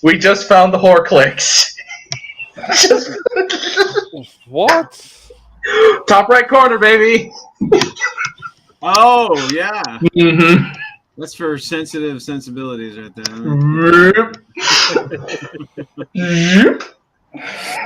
Sorry, I couldn't help myself. Whatever you guys do, keep reading Cthulhu shit and keep it weird. Yeah. You guys. Yeah. And give Mel a hug. Later, man. We'll do, guys. See you, Brian. Yeah. What I actually will say that I noticed is that if Lovecraft didn't flesh out the main protagonist as much as he had, I would actually want Zadok to have been the main character. I can see that. Yeah. So, Justin, what are you going to borrow? I mean, I know you don't DM, but when you do someday start, dungeon mastering, game mastering, whatever you want to call it, what would you try to incorporate? I like that there's actually history to the world, like in the story. It's not just like things 10,000 years ago or a billion years ago, but like things 20 or 30 years ago happened, or 50 or 60, whatever. There's 100 years ago. History. Yeah. No, well, the pirate captain and that was during Zadok's childhood. That was before it, so it would have been about 100-ish years ago. Yeah, but there's also the continuation over Yeah. that time of like immediate history. Yeah, that's Right. true. Yeah. Which like you don't usually get in a lot of these worlds. There's like the stuff that happened 1,000 years ago, and then nothing until you start the game. Yeah. Which I find really annoying. That It's was very one of the artificial. things that Lovecraft Oh, yeah. had a really fine talent for was, he wrote all these short stories about different places around, for the most part, the United States. But he was able to connect it all, without, ham-fistedly connecting it. And if you only read a couple of his stories, cool. But if you read them all, you get this big tapestry of all these crazy things going on, right under our noses, and only the lucky or the cursed get to partake in or experience. And it makes it all the more worthwhile reading more and more of his stuff, because you get more details about things, and you never know what you're going to get. Yeah. One story is literally about zombies, and another story is about kind of like vampires, and then you got all this Cthulhu stuff going on, and occasionally you get a cult or a wizard or something, but it A all lich. simply, combines into this one thing that's greater than the sum of its parts. It's like Stephen King with Maine and Dean Koontz with Laguna Beach. If you read all their Or stuff, Conan. Or Conan with Hyperborea. yeah. Well, those aren't real. That's like not a real place. Yeah, but half the stuff Lovecraft made up was fictitious anyway, so. But Yeah, Arkham. they're around like real cultures in that real area. Yeah, it brings it Um, closer to the reader, because it's even though it's 100 years ago, it's still closer to reality by name dropping places that are near Yeah. other places, even though those places don't Like- exist. Who did Haven Arkham and first? Was that Batman, or is that? Because I always No, think Arkham is Batman. No, Arkham, that's where they probably got it from. It's Yeah, very likely they just took that from Lovecraft, but it is a Lovecraft invention, yeah. yeah. Oh, okay. At least I'm pretty sure, but like Gotham, I think, is a real place in New York, I think. It was. Yeah, It it's a was small like the town, though. nickname of it, Yeah. for, like, under the Dutch. Yeah. And what do you call it? Arkham actually didn't even appear in Batman until I want to say the 70s or the 80s. So it wasn't like Bob Kane had any part in it, and because Bob Kane was doing his stuff around, The Shadow. he had absolutely read Lovecraft in the pulps, Yeah. even though he didn't create Batman until like 20 years later, and it was 20 years after that relatively modern writers needed a name for this asylum, and they went to their H.P. Lovecraft memories, and paid a little homage to the man. To reference the last book we did, Mountains of Madness, they recently, I think a couple years ago, did a Batman story about At the Mountains of Madness. Really Yeah. interesting. Where him and where Batman, like Bruce, is going up to Antarctica to find Penguin, Copperbottom, and Copperbottom finds Cobblepot. My apologies. Yeah. I prefer Copperbottom. Yeah. Hardy har. Copperpot, I meant to say over there. I don't know Batman characters too well, but Doesn't matter. the Penguin, yeah. And he basically finds a guy axe picking at some ice to unleash some Cthulhuid monster, and the dude has plucked out his own eyes so he doesn't go insane, because his god needs him to do the job. And if he's mad, he can't do it. I'll send you a short clip of it, Shadow, to take a look at it. Appreciate it. So for me, Jessica can attest to this. I like the idea of the cult, the cultists, or the group of people that actively worship these things that are just, hell bent on destroying their own worshipers. Just using them as tools and In their eugenics project, basically. pawns and minions in their greater game of world, if not galactic conquest, because that's actually a thing. That's part of Lovecraft lore, is these ancient entities, Cthulhu and Hastur and all the other ones. Their Earth is just one stepping stone in their. Hold on, Near Lethotep, to jump off that, wants to awaken his father, Azathoth, to bring about the end of all things, and every single other entity is like, no, we do not want that. Right. We do not want that. So, like, whether they realize Nyarlathotep is doing that or not, which they probably don't, because he's the smartest of them all. Arguably. Maybe Yog-Sothoth could give him a run for his money, but I doubt it. Yeah, it's hard to say because they're all on such an alien beyond us level of 12D chess or whatever. Another thing I wanted to add just before we go into the next thing. Uh, I like the jewelry idea that George was talking about, and what I did, and Justin will back me up on this.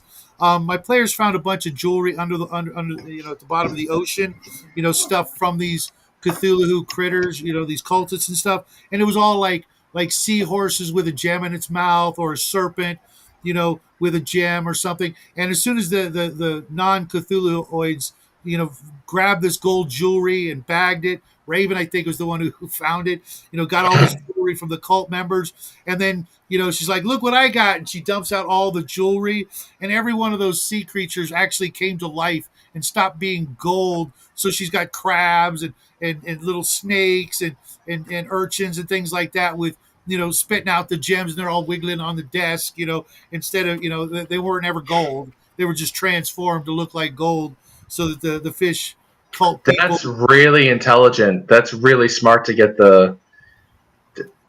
Because they would adopt the aquatic themed jewelry. Well, why not just take a freaking I'll just grab a crab and stuff a gem in his mouth and then put him on my arm as a bracer or something, and then it's gold, and people steal it, and then suddenly you still get the gems. But it was just kind of creepy when she's dumping out the stuff. How I would have done it as a vector for getting the surface dwellers to take the item. It's not the jewel that they're attracted to; it's the gold. And as soon as they take the golden statue of the crab holding the jewel, like, ooh, the gold, yay! And the jewel, yeah, whatever, cool. And then the jewel just thunks, and it's all they got. It's like they lost like $2,000 worth of gold pieces just down the drain. You're like, oh man! And now they have the corrupting. They have the Palantir, basically. Right. They basically have the Palantir from Lord of the Rings, just whispering dark thoughts in them while they sleep.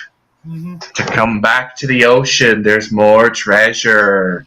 Yeah, I just thought it would be so creepy to dump out all what you think is treasure, and instead you get a bunch of fish and little sea snakes and things like that. Well, depending on the character, they just simply go, table, "Oh, look, lunch." Dude, that's my character. You got a stew. I'm still upset he wouldn't let me eat those damn green monkeys. Hey, you know what? The game ain't over. You could always go back and get some green monkeys if you want. They're not actually monkeys, but whatever. He was playing an Indian character where they eat monkey brains. Yeah. Indiana Jones, baby. One of these days, I'll tell you a little story about me and the Faces of Death and monkey brains. Don't go watch that movie, folks. That's just. Yeah. I know. I'm referencing Indiana Jones. You've never seen the Faces of Death. I don't want to. If you're telling me. No. Yeah, never mind. Say no more. Mm-hmm. You see it. Before there was the internet, there were really raunchy tapes that you can get that were like just horrible. Yes, that was literally one of the most horrific things I've ever seen. But we won't talk about it here. I honestly don't have any questions. You guys got any questions for each other or the panel or anything like that? Folks in the audience, because we, a short story, hour and a half. I think we did pretty good staying on topic. Otherwise, we're going to go into talking about what 2 hours 16, not hour and a half. Yeah, it's not bad. An hour and a half. For a 30, 40 page story, 3 hours worth of listening enjoyment. Did anybody read? Did anybody listen to the Horror Babble version, or did you find other versions? Because I listened to the Horror Babble version, and it was really good. Was that the one I sent you, or it was the one that was in the Discord? I don't know where it came from. I thought I put it there, but I could be wrong. But it was really good. Let me see. It might have been because I know at the beginning he said he's redoing it because he had done it before, like a long time ago, and he wanted to redo it. And I didn't hear the original, but this one was really good. This particular narration, the style, the accent, all that. It was really good.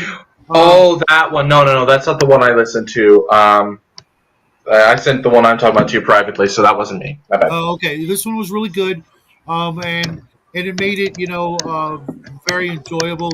Some of them have been kind of hit or miss, but this one was very good. Really And good. Horror Babble is a great channel for things like this. So shout out to them. Like they need it. They're doing just fine without us. But I really had fun with this one.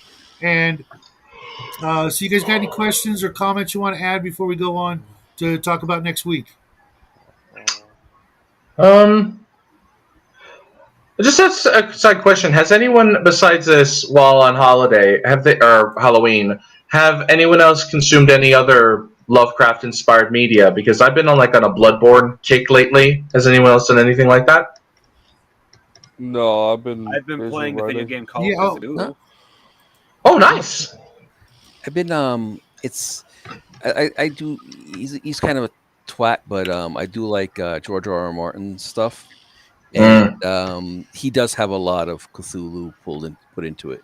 Yeah, I think one of his continents is literally just Cthulhu land, essentially. Yeah, there's the mysterious unknown East or something like that. I don't know. A shy by the sea, and then there's also references to other places that are more like the cities in the Cthulhu mythos. Speaking of there's the Sea Stone Chair, which is the Ironborn's king. Euron is absolutely a worshiper of Cthulhu. He absolutely is. Speaking of absolute twats, there's an author named Charles Stross, and he writes a series called The Laundry Files. I've mentioned it before, and it's a contemporary, heavily Cthulhu inspired investigative series. And why? Wait, are you saying it's good or? It's a really good series, but the author is a contemporary lefty author. Charles Stross, is it? Yeah. Okay. I believe it's Charles Stross. The Laundry Files. I find the older lefty authors are listens to it regularly. His work regularly, and the Lovecraftian Historical Society and Horror Babble. Okay. I have the Historical Society book on Audible. That's where I listened to it. It was pretty good. Yeah. So I don't remember.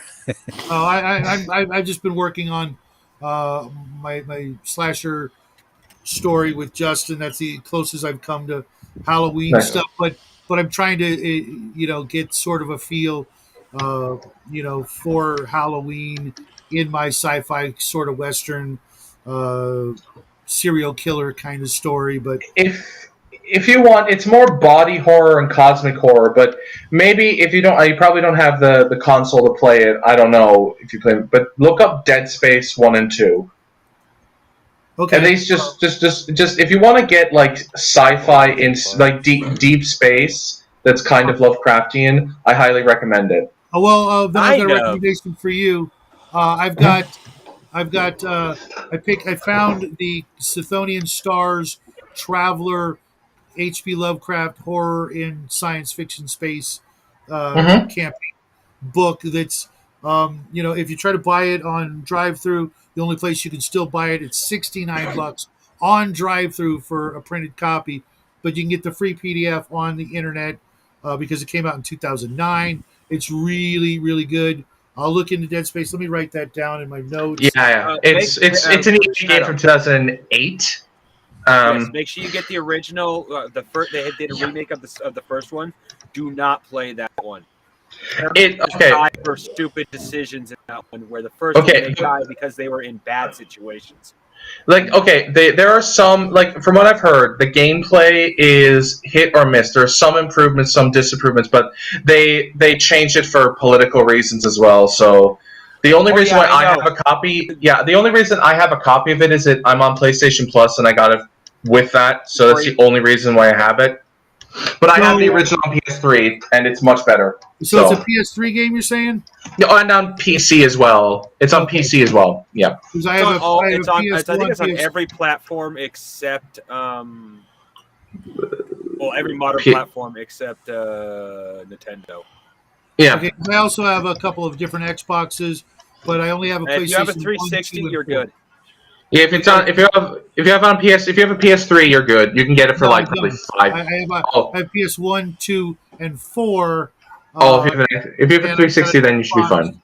I've got an original Xbox and a 360, so I'll probably do Then it you're fine. through 360. Yes. Yeah. Right after I actually tackle one of these days uh, Fallout New Vegas, I bought that with all the bells and Yes. whistles, Oh. and we never played it. Jackie played it for like one afternoon, and then that was the last time any of our consoles have been on, and that was Mm. months ago. We've kind of grown away from Uh, console gaming just because of schedules yeah. and stuff.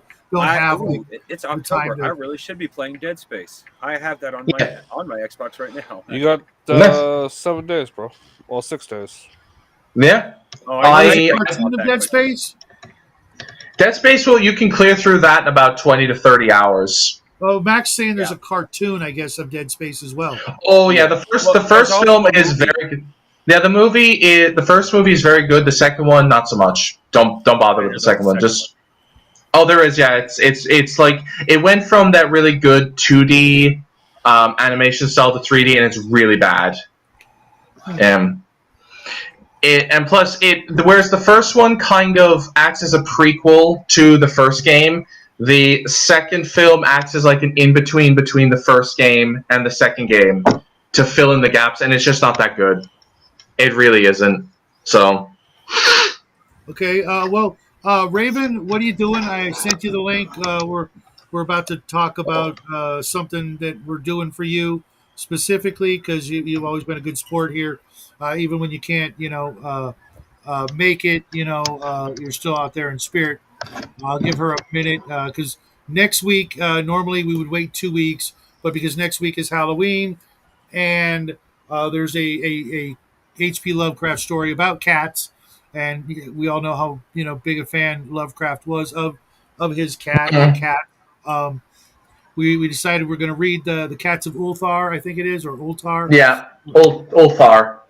and it's like 9 to 14 pages. I think it's really short, but it's about cats, and we're gonna review that this week. So like 15 minutes before the show, you can probably listen to it and catch up. It's probably a little longer than that, but I did put the link in the appendix N, I believe, or at least I know I sent it to Raven. It's out there on YouTube. I think it's only like honestly about 30-minute listen to, and then we're going to talk about it next week while we do our own little yay, it's Halloween and we're all old and not dressing up or getting free candy. We actually have to pay for it. But am I the only one out there who buys candy for Halloween and then nobody comes by and I get stuck with a big bag of Well, we live out in the sticks, so we stopped doing that because there was hardly any kids near where I live, so there was no point. So When I realized that was a thing, I started buying 2 times as much candy. Yeah, but I just buy the candy for myself. We just bought it for ourselves, That's what I was getting at. I know. That's why I said it. Did you guys buy the? Go ahead. Oh, you see, I just wait till the day after Halloween and get all my candy 50% off. Oh, Smart. I used to be able to do that. I used to live right across the street from a CVS, and so first thing in the morning, I would just go over there and just take it all, at 50% off or whatever, and like they were just giving the candy corn away. But now where I live, the day after Halloween, I kid you not, there are whatever those rascals are, or those motorized, shopping carts. There's a line of them around the building for those people to come in just to buy the Halloween candy at a discount price. It's like how people who prepped for Christmas a month in advance were really smart when that was first to plan, and now that everybody does it, it's not that smart anymore. Well, now it's like we see people after the holiday, like Christmas, going in and buying all kinds of Christmas decorations. I'm like, For Christmas next is year. over, but you know what? I came up with a genius plan because a lot of our family, Jackie's family, I should say, they live, an hour away, 100 miles away. So what we're trying to institute is celebrating Christmas on New Year's. That way, everybody can do their Christmas shopping the day after Christmas, and just get all the discounts imaginable. On decorations, on Christmas cookies, all that stuff that didn't sell. Then they'll go and buy it the day after because they know we're not going to be there, or vice versa. Boxing so we- Day. I mean, I know a YouTuber who literally says, "Oh, your thing was lost in transit, or it's got delayed, so it'll be after Christmas." And all he does is, "Oh, I just book it when it's a lot cheaper after the fact, and it's like 3 weeks afterwards that they get their Christmas." Mhm. It's way smarter. With inflation and the markups and stuff like that, you might as well just push it back a week. It's New Year's. Everybody's going to be celebrating anyways, right? You can just do both at the same time. Oh, I mean- we're celebrating Christmas, and now it's Happy New Year at the same time. I mean, Instead of, I turned 30 like about 2 weeks ago, and I still haven't gotten any. Yeah, I haven't gotten. I literally I didn't know what I wanted, and I told nobody what to get me. So I'm just saying, save it for Christmas, so I had more time to think. that's mighty big of you, man. So Shadow, where do you get your aluminum pole for Festivus? We just use a shower curtain rod. It's always there, Do the Orthodox thing celebrated on January 6th. That's not a bad idea either. Can you imagine the turmoil it would cause, if everybody did that and just said, yeah, you know what, we're gonna pick our own day for Christmas, and it's gonna be after you put everything on sale, and the more people that do that, the more stuff that would be on sale that wouldn't sell. You know what I mean? They'd be like, It would be chaos. God. They'd all be panicking, shitting their pants because they're all in the red at the end of the year. And there's nothing predictable. It's like dogs and cats living together, mass hysteria. Right, exactly. Great line. Mm. That's probably the most used line of that movie. In days, I think I keep hearing that one, but it takes you back to one of the greatest. I have not watched that film since I was like 10. I need to watch it again. Yeah, Jackie's seen it once, and he was Ghostbusters, bro. Oh, fuck! Totally spaced on that, man. That's one of your favorite movies, man. Yeah, it's great. It's great. I've never been good with lines. Yeah, that's fair. It's all good, man. Thing there is, I grew up Greek Orthodox, and we Easter is always kind of every like few years it lines up with everybody else's Easter, but usually it was a couple weeks afterwards.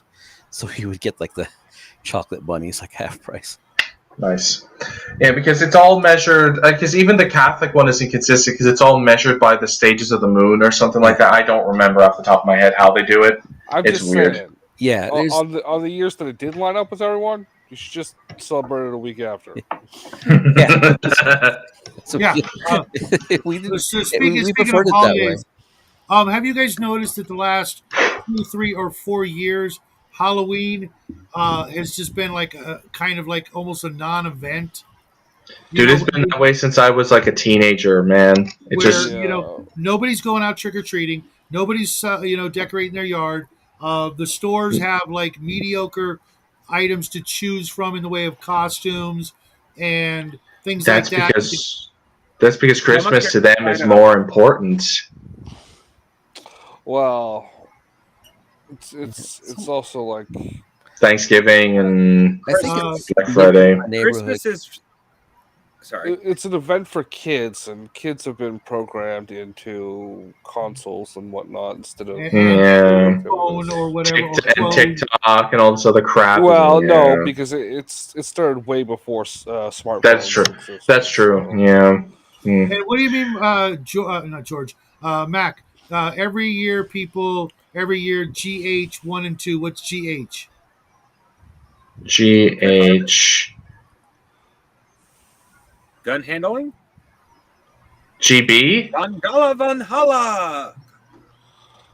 Still don't know what you mean, man. No idea what that means, man. I have no idea. He used the wrong letters for Taco Slap Bell. Siri. They saying GB now. Like, what's GB? No. I'm so Anyway, old. I'm thinking Game Boy. I used to love the freaking Game Boy. God, oh man, I remember Yeah. when I went to the hospital when I was like 6. My parents got me a Game Boy Color and Pokemon Crystal, that and it was a good was game. yeah, peak Pokemon. Given what's been going on with Game Freak lately, it's kind of topical. Oh, Typhlosion. Oh man. I'm not sure, Mac. I was actually playing, I think, Crystal in like 2000, and I was in my 30s. But I was on the bus, an hour a day, and it was too bumpy to read, So I just Yeah. would play all kinds, all the original. Ghostbusters. Oh, Ghostbusters. That would Duh. suck. If you Uh, guys, Oh God. you're not wrong, dude. I'm gonna We bow suck. out, and if Mac Thomas wants to come on, Yeah, Mac. Oh. Like I said, as soon as the spot opened up, you were welcome to come in. I offered it to Raven. She's uh, up to some sort of shenanigans. George, thanks for stopping by and playing along. Bye, George. Yeah, I Hope was to see you hoping. Party on, Saturday. George. I was hoping Raven would pop in. I need to yell at her about YouTube and Things. Channel. $35. Hey, look. After Halloween, if we pick the next Amber book, she might hop on, and then you can yell at her all you want. Yeah, I kind of want to knock some stuff out that we, there's a whole bunch of authors that I've never read, Like and Fritz Lieber. I need to you know, read Fritz Lieber. oh, you won't miss out. But like the last one we read, Paul Anderson, I think it was. I Yes. thought I was going to hate it, and it was really good. I don't Yeah. even remember that And book. I like that It's kind a of. broken sword. Oh yeah. It was good. It wasn't. I'm not going to read it again, but I now know what that author is like, and I can say that he deserves whatever accolades he, at least partially. It wasn't a letdown like, Conan and the Spider God. I'm never Oh going to, yeah. because I mean, in my Yeah. sleep, I could write a better story than that. I'm just Well, gonna. I don't know. I've seen some of the things you've written. I was gonna say that the audiobook version of that I saw on YouTube got taken down, and given the quality of that book, I can kind of see why. I think that No, channel. it won't be. It literally won't be. We won't be missed. Yeah. That channel. No worries, Mac. That channel was getting copyright strikes left and right, and he had. Oh, I know. I'm just being a dickhead, but Yeah, YouTube's automated copyright system is legitimate bag of in that balls. case. Mm. You're doing the kung fu theater thing, Justin. That's weird. Am I? Yeah, your mouth didn't move when you said "Am I?" Am I? No. Yeah, No. dude, Okay, it's a little better now. It's a little better now. Yeah. But we've been having a little bit of technical stuff. It could be because we just had 6 people on, which is Man. the first in a while. I really like it when we have more people. 4's great. The 6 though just makes it feel like It stutters too much. Yeah. Well, no, it's not that. I like it because it means that we've picked a story that people are interested in talking about. Lovecraft. You're always Yeah. going to have an audience for that these days. But I remember once upon a time back in the '80s, nobody knew who he was. Yeah. A few people at my game stores knew, but my parents didn't know who he was, and it was just kind of a weird thing to watch his popularity just get bigger and bigger, so far after he's gone. Shadow. Shadow. How does it feel knowing your parents were losers? It's something I have to live with every day. But Fuck, they were dealt a shitty hand to start with, so how far can you go when you're Mm. Yeah, I don't care about that other stuff. They didn't know who Lovecraft was. Actually, my mom might have because she was kind of a hippie in the '60s. Well, she was a hippie in the '60s, but they didn't have like bookstores like we did during the '70s and '80s. Which is something that sucks that I can't find a decent bookstore uh, within 100 miles of where I live. No worries, Mac. Enjoy your trek with the Ween. Oh, We'll see you You can Saturday. find a hopefully. decent bookstore as long as you like the Communist Manifesto. Well, no, I mean a used bookstore. We've got a Barnes and Noble, but I don't want to pay full price for a book that I could get cheaper and actually free. find something that's unexpected. I can guarantee they're only going to have certain books in a Barnes and Noble, you know, and they may actually have Lovecraft, but I'd be looking for things that I haven't seen, and I really do get a kick out of owning or reading like 40-year-old copies of a book. Yeah. There's I was something going to say, about it. it is kind of a travesty that Lovecraft is in like these Barnes and Nobles, but Conan isn't really. From what, at least in Europe, from what I've seen, there's only really the only pulp that I've seen is Lovecraft, and that's it. It could be kind of a feminist thing, or it could just be a violence thing. I mean, there's multiple reasons Yeah. why they might not carry Conan, but I guarantee you, they got 50 Shades of Grey. Well, So, I mean, that's what's funny is I see one section that's complete fiction, like it took the Greek myths and took their own spin on it. Apart from Stephen Fry and his interpretation of the myths, which is very dubious, it's all women of Troy, women of Greece, women of the. Like, it's all the different perspective. Yeah, it's all the like Helen of Troy, Circe, Medusa, Medea, all the women who got snubbed. And it's like. Sigh. like Doc Savage and The Shadow, and Oh, Conan, and I'm listening to some of The Shadow. all those great pulp, two-fisted, Heroes. two-gun, freaking, take no nonsense,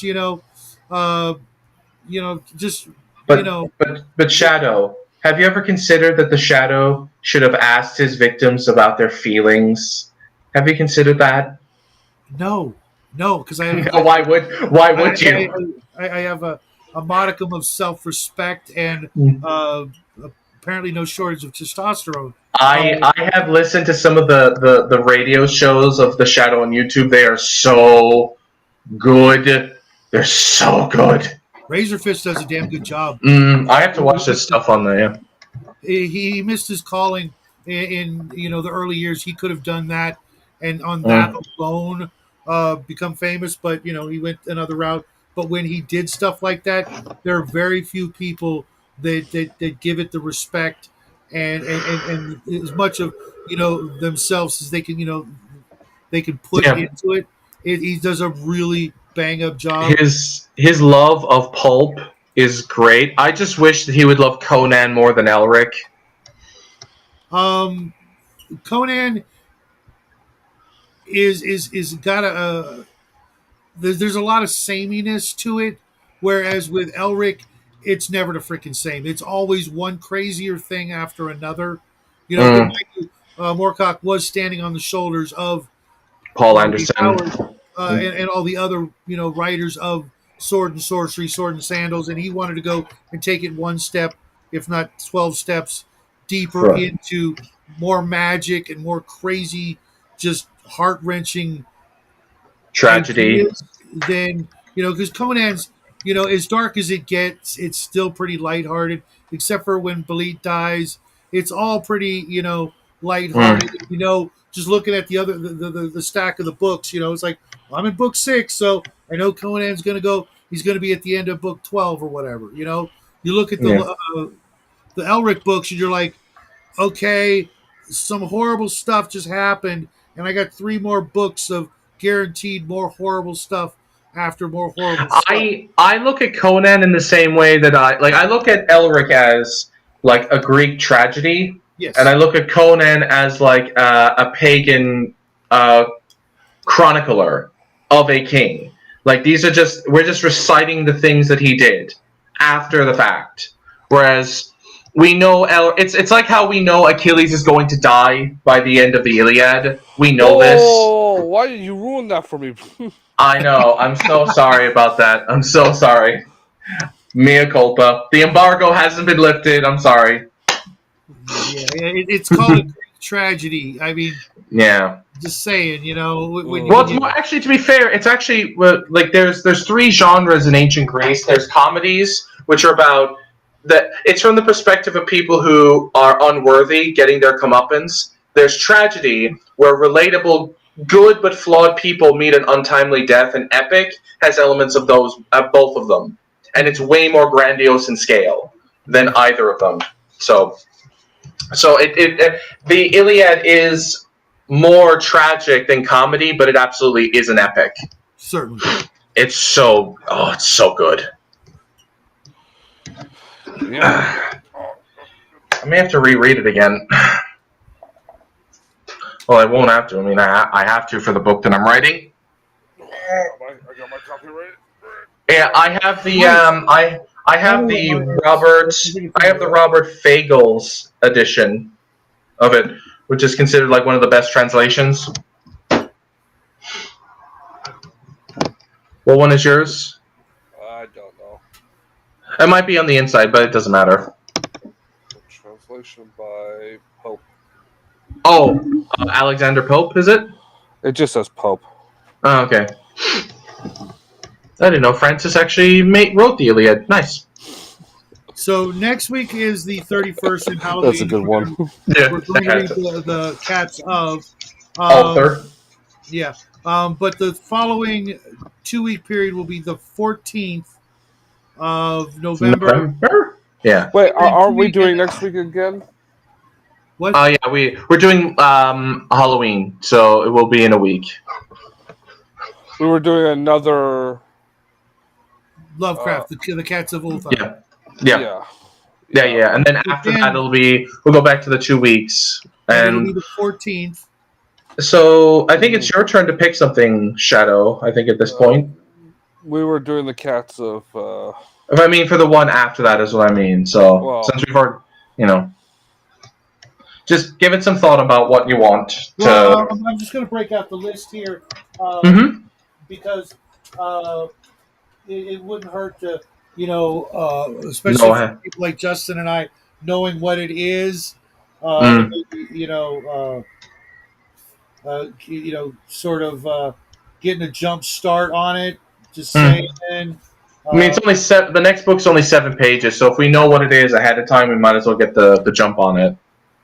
Yeah, I'm trying to find it in the book to get some ideas. And then the following one is Thanksgiving.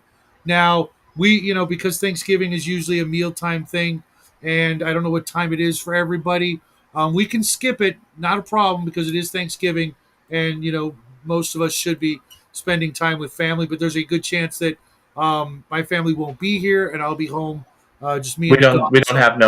In Ireland, we don't have no Thanksgiving type thing. So it's all the same to me.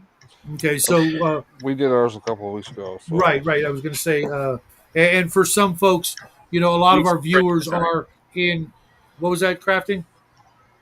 We celebrate Thanksgiving up here by just having a meal. As for actually celebrating, not really. I mean, we see each other literally on a daily basis. We have no reason to spend extra time together.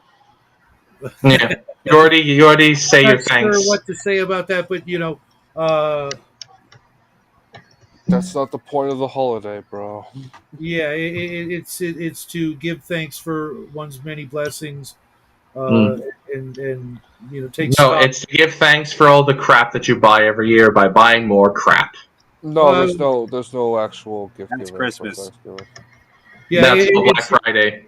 Yeah, that's the very next day though. Is that for us? It's a taking. Oh, I know. Yeah, I'm just taking the piss. I'm just teasing. Yeah, no worries. I'm looking down the list. There's the next Paul Anderson is first. It is in alphabetical order. Then there's a fellow by the name of John Bellairs, The Face of Frost. Never heard of it. There's Leigh Brackett. Heard the name, but there are no books listed, so that's kind of a downer. Well, you just anything by them, right? Yeah. Burroughs. We did some Burroughs. We did some Lynn Carter. Did we do that or? Oh yeah, I think Lynn Carter was the spider. No, that was the camp. Sprague de Camp. Yeah, right. Lynn Carter. We were looking at Lynn Carter, but couldn't find anything. I know a friend of mine, Prince of Nothing, recommends him a lot. I think I just don't remember what he recommended. In the appendix, and what's listed is the World's End series. Could be interesting. We Then there's started the world, I think. No, we started with Amber. No, I think we started that series. Oh, right. Okay. Did we? Or I think, or was it? It has. It barely had a similar name. It was about the wizard that wanted to create life. No, that was Dying Earth. Okay, similar name. Now we could do one of two things. There's two other authors on the list, which is August Derleth. Okay, Mm-hmm. because of Too much. because of H.P. Lovecraft. But there's also a gentleman by the name of Lord Dunsany, who was also who was actually an inspiration to Lovecraft as opposed to the other way around. Which wouldn't I've only read a little bit of his work. We could do some research into finding one of his books, or we could go into more traditional fantasy where you have Philip Joseph Farmer, the World of Tears series. There's Fox Gardner with the Kothar series, which I think is a very Conan-esque barbarian type of series, which that's always fun. There's The Hero's Journey by Sterling Lanier. There's A. Merritt with The Creep, Shadow Creep, Moonpool. I think I looked into those books, and they were actually more contemporary. Like, did any of you guys read The Bat? That was the inspiration for the original Batman, or partial inspiration. That was the Shadow, if I remember correctly. It was there's also a story called The Bat by a woman, and the Bat was like a jewel thief who dressed like a bat. I did know. That I did not know. Yeah, it was interesting. It was a detective story of this guy and this girl, I think, trying to find out who the bat was, and it's not bad, but it was very much a product of its time. Partially Zorro, but also The Bat, which was just a novel. It wasn't even a pulp or anything like that by this woman. I've got a copy, but it's literally falling apart. And every time I touch it, it's like I'm waiting for it to do the Elric thing and just turn to dust before my very eyes. You could somewhere in the house, a page falls out. You could just get a rebound, or something like that. I'm certain if I actually was willing to spend $5, I can get another copy. Fair enough. It's so like everybody here is like never heard of it and thought Zorro was the inspiration. Zorro was part of it. Zorro way later, to be honest. There's also Andre Norton. I wouldn't know where to begin there. Andrew J. Foot, Swords Against Darkness. That sounds fun. Fletcher Pratt's Blue Star. Fred Saberhagen's The Changeling Earth is another big name. Fred Saberhagen. All the Saberhagen I've read was the Berserker series, which is about like a robotic race of world destroyers that just come in looking to kill all life. It is interesting series.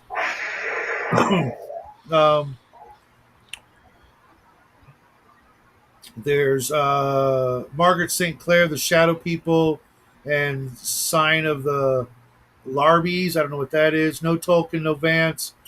Stanley Weinbaum, also no books listed under that. Just pick anything.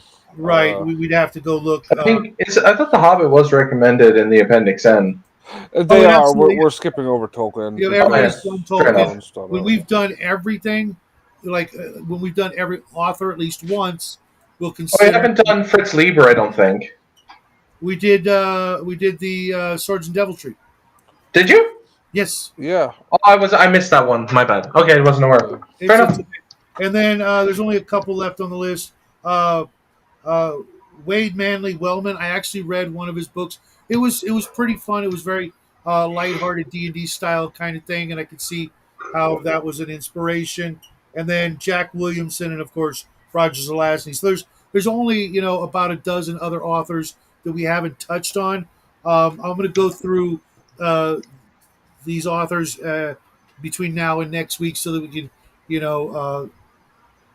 come up Figure with, it out. because we'll still have 2 weeks, which is the Yeah. normal time. But nothing immediately grabbed anybody out of this, from prior knowledge, type of thing. Which not Well, surprising because for me, I went through the list before starting the club, and I was like, I've only read about a dozen of these authors. There's a whole bunch of authors that I've never read, and you know, this is giving me an excuse to read. Like Paul Anderson. I've never read anything by him. I saw his name in the bookshelves in the sci-fi and fantasy section all my life. Never once grabbed one and went, "Huh, okay, I'll give it a try." And this is kind of lighting a fire under my ass to reach out, and instead of reading the same, dozen, 2 dozen authors that I've read all my life, to read some new stuff, which is, kind of what I'm hoping, the people out there in TV land are also doing. It's like, hey, you know what? I've never read Lieber or I've never read Moorcock. I'll give it a try and then listen to these clowns talk about it for a couple hours and decide, do I like it? Do I disagree? Etc. Because, it's very easy. I look at my bookshelves and I see, stacks and stacks of books by the same author or authors. And I'm like, yeah, I'm glad I have those books, but I also would like to read new stuff. And, like I've got Lust Bader's The Ninja. I've only read that series once. And I didn't read the third book in the series, but there they are sitting there. I haven't read them. I had no desire to read them after the second book because, that was kind of rough. Um, what was anybody it ever about? read The Ninja? No, Ever heard never of even heard of it. Lust Bader? Nope. Okay.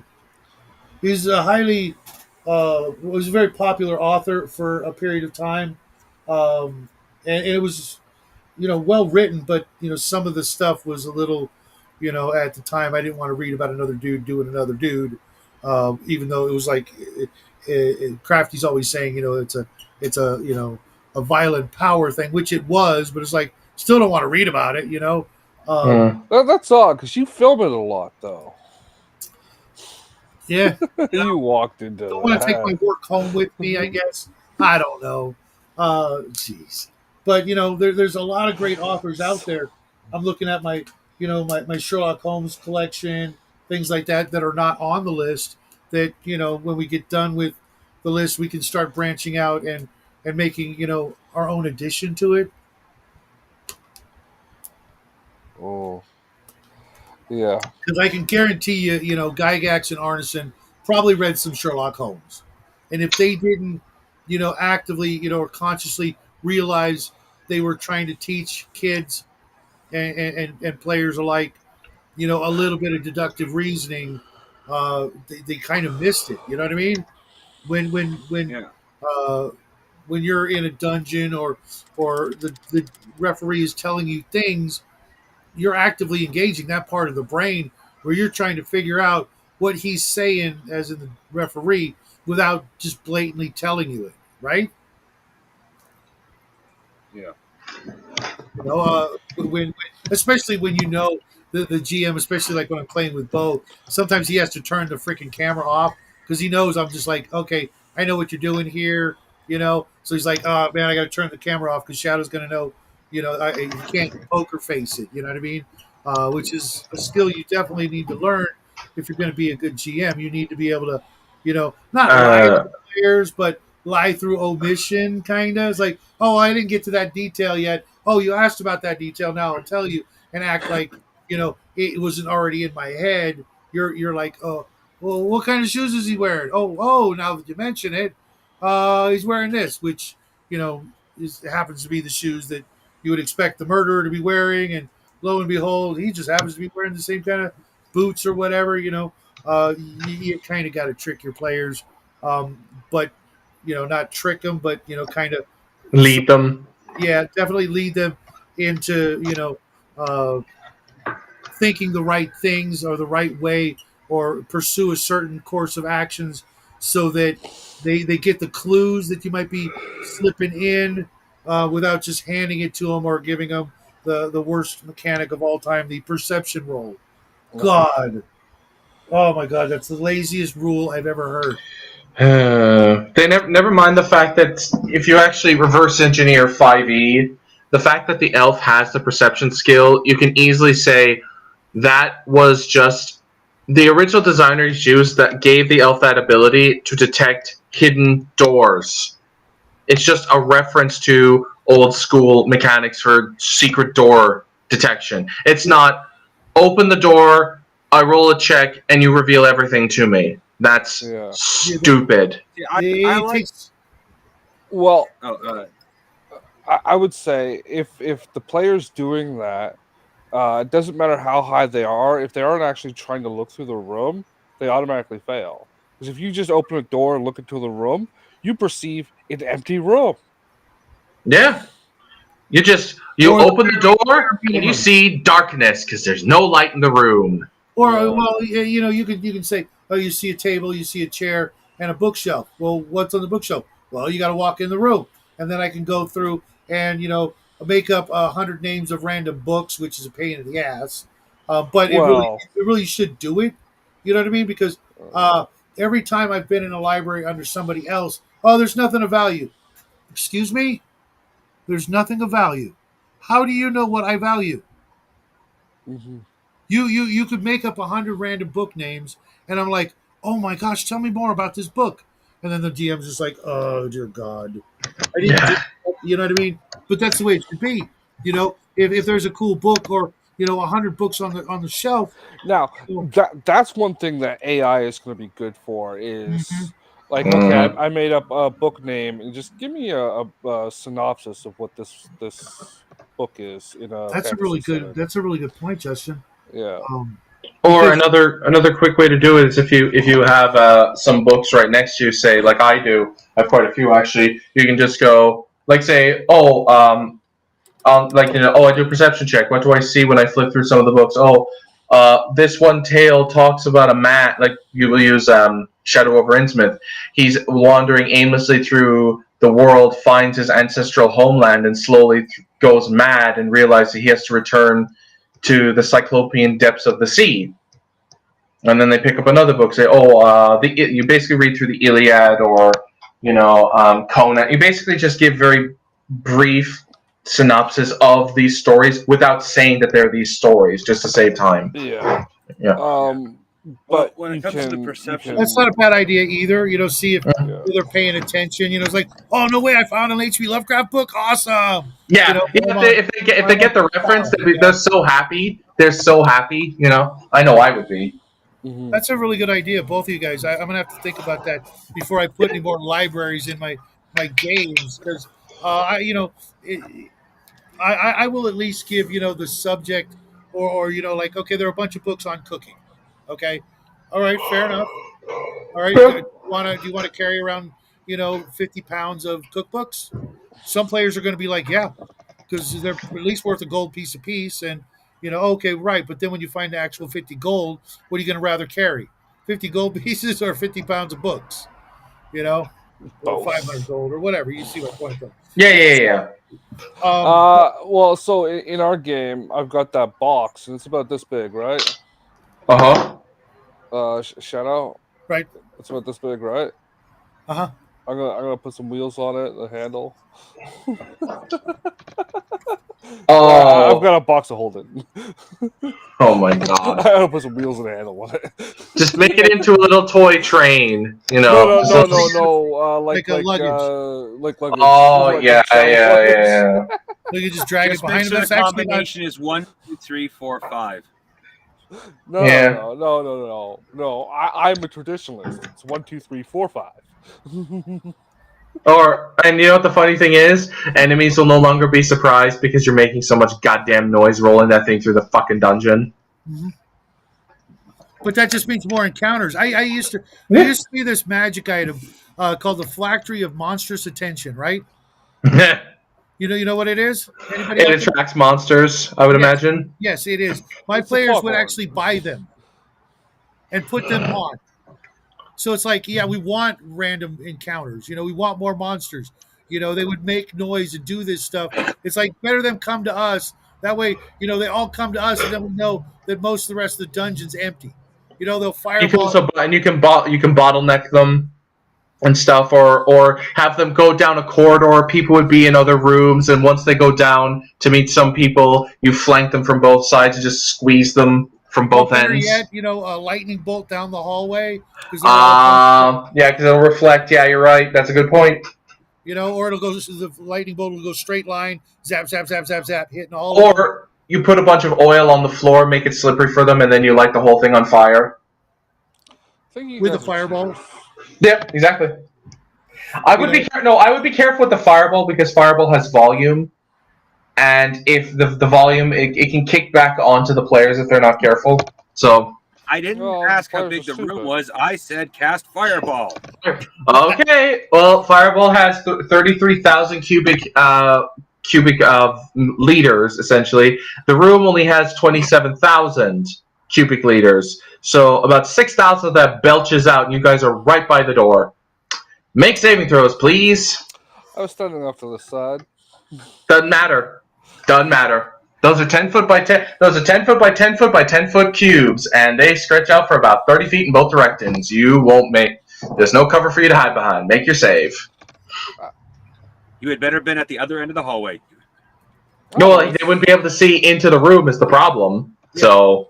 Yeah, fire doesn't go around corners and shit, which would be awesome. No, fire does go around corners. So what he means, you can't direct it, you can't aim it around corners, is what he means. Yeah. Fucking scary. That would be scary. Oh god, if you could a homing missile fireball, that would be awesome. That'd be like an 8th level spell, Well, combine magic missile with fireball. Well, there is the 6th or 7th level delayed blast fireball. I remember Seth Skorkowski doing the most amazing thing where he there's a sketch where the skater bro told them to use a wall of force to funnel it, and then they cast a delayed blast fireball, and it funneled the flames of the fireball into a flamethrower and melted a mithril door. It was nuts. That's the kind of thing I really love about D&D, where you just take disparate items and you can solve problems, or random events will happen that will shape the entire world. I remember one time in Aaron the Pedantic's OSC game, one player had dominated the mind of a 0-level farmer, right? Just a regular one-hit die creature. And through a series of events, he put on a cursed set of armor, was in the middle of mutating into a minotaur. And we stopped the process halfway through, and later on, as he leveled up, he got to a hit die level where Charm Person would no longer work on him, so he just released him into the wild, and my cleric, being lawful, adopted him for 2 reasons. 1, he might go on a rampage and kill a bunch of people, and 2, even if he doesn't do that, other clerics might mistake him for a monster and just kill him. And I wanted to get to the stage where I was going to reverse the curse. And he said once I got to 7th level I could, but the game kind of ended before then. But it was fun. It's just some random rolls, and it was just a little moment that I liked, and I wish more games had it, But they don't. That's one of one of the beauties of this hobby is the critical thinking, the creative thinking, and the deductive reasoning skills that it can teach, especially young players or unaccustomed to using any of those skills anywhere else. They're ushered, from room to room, class to class, back home to school. Yeah. And they don't, maybe in a video game they might, be able to figure it out, but they're just as likely to Google it and figure out how to do it and not figure it out for themselves. I'm actually trying to play video games without Googling it as much as I can, unless I'm really stumped. But I don't look through guides until after I've beaten it at least once. I do remember another time in that same. Aaron wasn't running this game; it was someone else, but it was in the same world where he had this room with a frog statue in the center, and I had an axe with energy drain and it had X-ray vision. So I saw one of the walls had a secret panel behind it. So I was and I then looked inside the statue, and I saw there was a lever inside of it, and immediately I went. As soon as one of us pulls that lever, that mouth is going to slam shut and it's going to get trapped inside. So I'm okay, I'll take out my rope, make it into a slip knot, drop it down, and yanked the cord from the outside. And sure enough, as soon as I did, the mouth slammed shut. I lost the rope, but the secret door opened. I felt so fucking smart that I did that, and it was so obvious. But I'm so glad that I figured it out myself. Mm-hmm. It's a great feeling, even if it's something that simple. You just feel, yay! I did something clever. It's also a great feeling as a referee when your players figure out a solution to something you set before them without giving them too much, too many clues or too many answers. Uh, Example with Raven and Grimm, they're on this island that's being besieged by a fleet of ships, and they're totally outnumbered, and if the ships land, it's going to be, murder city for them and everybody else. So they took a wand of polymorphing and polymorphed 30 of the townsfolk, alkalites from the local church, into giant octopuses, and they went underwater and started messing with the rudders of the ship, so the ships start crashing into each other, and then the city's cannons just start firing into these ships that are all getting all messed up. So obviously the cannons are going to get pluses to hit because they're now hitting broadsides of these ships that are out of control and now kind of clustering up. Genius moves like that and other things that players come up with. It's just so much fun to watch, because you're the one guy, as the referee, and you've got a group of, let's say 4 to 6, relatively intelligent people. They're going to come up with stuff that you never even thought of, because you can't cover all the bases, I mean, you can't outthink 4, 5, 6, 7 people. Like when they put their heads together, they're going to figure something out that you won't expect. You just right. Especially, as a ref, when we're designing like a trap or a room or something, we usually do it in about a minute, maybe 5, and then they'll sit and ponder it for like a half hour, which drives Justin up the wall. But then they'll come up with. I remember. I remember. Bypass the. It's not pondering something for a half hour. It's talking over the same point for the half hour. Yeah. I remember a YouTuber called XP to Level 3. He set up a door that had this like ethereal like Bigby's hand type thing that would respond if you got the answer to open the door wrong, right? And the players sat there for an hour and a half game time trying to figure out how to open the door. Do you know what the answer to opening the door was? Opening the door. Could you please open? I wish I was fucking joking. It took them. I've actually watched some of his videos. He's funny.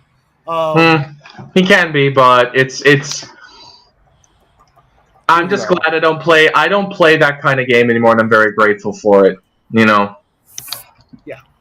Well, I mean, every once in a while, it's fun to be in a not so serious game. Yeah, but my problem with those kind of players is that they want to be both serious and gonzo at the same time, and it's like, which way, gaming man? You can't be Venture Satanis and like Tolkien at the same time. You can't. It doesn't work. You might be Conan and Venture, but you could get away with that one. I was thinking Den, but okay. Yeah. Den, but Den, I love Den, man. Right. But it just. Do you know Den? I don't know. Heavy Metal, the cartoon. Oh no, I need to watch that. Yeah. I also need to watch Fire and Ice. I need to watch that too. Fire and Ice is really good. Yeah. The story is kind of. I mean, it's not.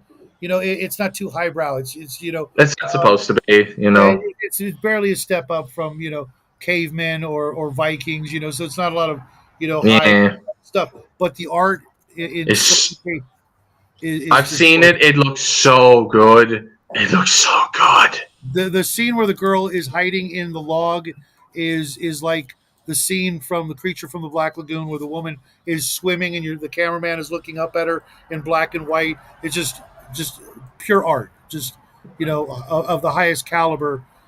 For something rotoscope, man. What? That's another thing. It's rotoscope. It's just tracing. That's another thing I need to do. You can see subtle additions to what was, a previous Before. image. Hmm. The artists, what do they call it?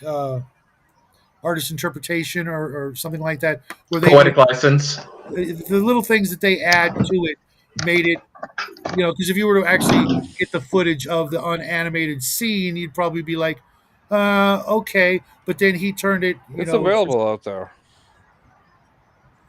The footage from the unanimated scenes. Really, I'd like to see that, because that one scene I was watching it, and I'm just like, this is beautiful, in a very simplistic way, but it still managed to capture, subtle little, pen marks, little lines here and there that were like, you know what, you couldn't get that with just raw footage. Maybe you could, but it would be so staged and planned out that you might lose the actual little spark of magic that was there that made it, something, above and beyond, other scenes in the movie, or, less Space above and beyond. Get it right. That was a great show, man. That was such a great show. Fucking Yeah. Fox. Mm-hmm. Anyway. But we get that show. We get that show from a rejected studio note for B5. A rejected Studio note. Huh? That's interesting. Yeah. I need to watch the old Universal monster. I have them on Blu-ray. I just haven't watched them all yet. Oh, I need to. Duck. I know. I can't find the set for a decent price. Oh, I got these years ago in America, I think, or maybe. Oh no, I got them in a local pre-owned store, I think, for like basically $30. So I was like, yeah, that's something you definitely want in your collection. Frankenstein, the original. I've seen Frankenstein and the Invisible Man, but I haven't liked Creature from the Black Lagoon, Dracula, The Mummy. I know I need to watch them, and I love the 1999 Brendan Fraser Mummy film so fucking much. I love that film. Yeah, it was a good film. It really was. It was a homage to the, and I mean even Van Helsing, who was by the same guy that did that film, is a homage to the old Hammer horror films, and I love that film. The one with Hugh Jackman. Yeah, I haven't seen that one yet. I would recommend it. It's on Tubi, so you can just watch it. It's great. The one I'm really wanting to see though is Solomon Kane. Oh, I need to on watch Tubi that. as well, man. Really? Yeah. What I want to see is the Christopher Lee Dracula film as well, the one that inspired The Cleric. I want to watch that film so badly. Which one is that? Because one of them is literally the closest interpretation of the novel, by Stoker, whereas almost every other Dracula I've ever seen is like something totally different. And the one and the one that's called Bram Stoker's Dracula is the least like Bram Stoker's Dracula you could ever imagine. That's the one with that Gary Oldman, I think, and I don't think that's the one I'm talking about. This is the one with Christopher Lee. Yeah, the one with Christopher Lee literally ends, from what I remember, the way the book Dracula ends with the carriage on the ice, etc. Versus, everything else you've ever seen. I'm just like, why do they do that? Why don't you just stick to the book? Because this was at a time where this was money, one, and two, this was at a time where people didn't think that one-to-one adaptations would sell if there was like massive action, and they had bottom lines to think about. Because reading, this is the kind of thing I've noticed that a lot of younger people getting into these more geek hobbies, they are starting to read more. At least in the circles that I've been a part of. I mean, for Christ's sake, if you're going to call a movie Bram Stoker's Dracula, that should alert everybody that this is a 1-to-1. Yeah, but dude, remember, how many people even know who Bram Stoker is, even back then? No, back then it was literally it was height of Vampire the Masquerade kind of era. If I'm I'm just saying a lot of yeah. I'll grant you, gamers might have, but the people that this was appealing to was more casual audiences. Most of them don't. Or if it wasn't that era, it was the beginning of the goth movement or goth era, where you can guarantee every goth chick has read that. That's like required reading to along with your fishnets and your I guarantee you they said they read it, but they never did. If they read anything, it was by Anne Rice. Yeah, or who wrote The Hunger? Oh dear. Oh God, what the fuck was her name? The Hunger? The Hunger Games. The Hunger Games. No, not the Hunger Games. The Hunger that had David Bowie was in it and Susan Sarandon was in it. One of her only things she had done prior to Rocky Horror Picture Show, and it was this chick had me watching. I need to watch horror. I need to watch Rocky Horror. I really do. I've never seen it. Watch it alone and don't tell anybody, and just say it's got some good songs. That's about it. Yeah, if you like making fun of trannies, it's a good movie. Oh my God, dude. Okay, that's strike 3. I think at this point. YouTube, behead Shadow, and then do justice for good measure. I had nothing to do with it. I've literally seen Rocky Horror over 100 times, but in a weekend. There's literally not enough. It was his research, Justin. No. I was hanging out with some people, and they were much older than me. And I was 14. It's like, okay, what are we doing? Oh, we're doing that again. Mind you, every Friday we would go to this radio station, and Elvira herself would hand us free tickets to Midnight at the Movies. So I was there every Friday for 2 years solid. She was there. I think it was KZY, and and you could watch whatever movie you want at the Orange Mall. They had heavy metal, Song Remains the Same, Pink Floyd's The Wall, Wizards, Rocky Horror Picture Show. I am so jealous of your generation, Shadow, because they would never have done that when I was a teenager. Never. Nobody. We had a curfew, and it was midnight at the movies. Our curfew was 10, and I was still there with 18, 19-year-olds. I was 14, and doing all kinds of crazy stuff. But when we got there, it was like, okay, what do we want to watch? Okay, look at all those hot chicks. Where are they going? Oh, they're going in to watch Rocky Horror, so that's where we went. I mean, occasionally we'd step out, or we'd go watch heavy metal or Song Remains the Same, or whatever. Thanks, Justin. I sent it to you directly, but I put it in the chat as well. So. Yeah, I love Dave Purfoy or Purefoy. He's a fun actor, and that movie just looks so good. Especially with what the story I'm writing now. James, not Dave. What? James, not Dave. Oh, James. Okay. Yeah. He was Cantos Can in John Carter, and he's been in a bunch of other stuff. And I didn't even recognize him when I saw the Solomon Kane things, and it's so hard to actually find on DVD. I've looked, and it's like wrong region or Blu-ray, which I don't have. I think I can play it on my PlayStation 4, but I don't want to start buying Blu-rays until I actually own a Blu-ray player. And it's just like that looks really. If you have a PS4, you have a Blu-ray player. Yeah, that's what I thought. Yeah, you just said that. But I've never, went out and got Blu-rays just because I know this PlayStation 4 we've had it we got it right after it came out. So it's not going to last forever. Fair enough. And I don't like what they've been doing with the PS5, and I know my son would. Oh, PS5. Get a lot of trouble. PS5 has finally gotten its first game, baby. I have had the same TV for over a decade. Yeah. I'm lucky it has not just on me. I'm just saying, like, my laptop that I'm listening to you guys on now is an HP from 2013, and it still works. It's slow, but it still works. But most things nowadays aren't built to last; they're built to break. Yeah. So that you keep buying replacements, like What was the first game that the? Oh, Astro Boy. That's the joke. That Astro Boy. It's obviously not, but it's like there's no like exclusive games on the damn thing to justify buying it. and Astro Boy was like the first.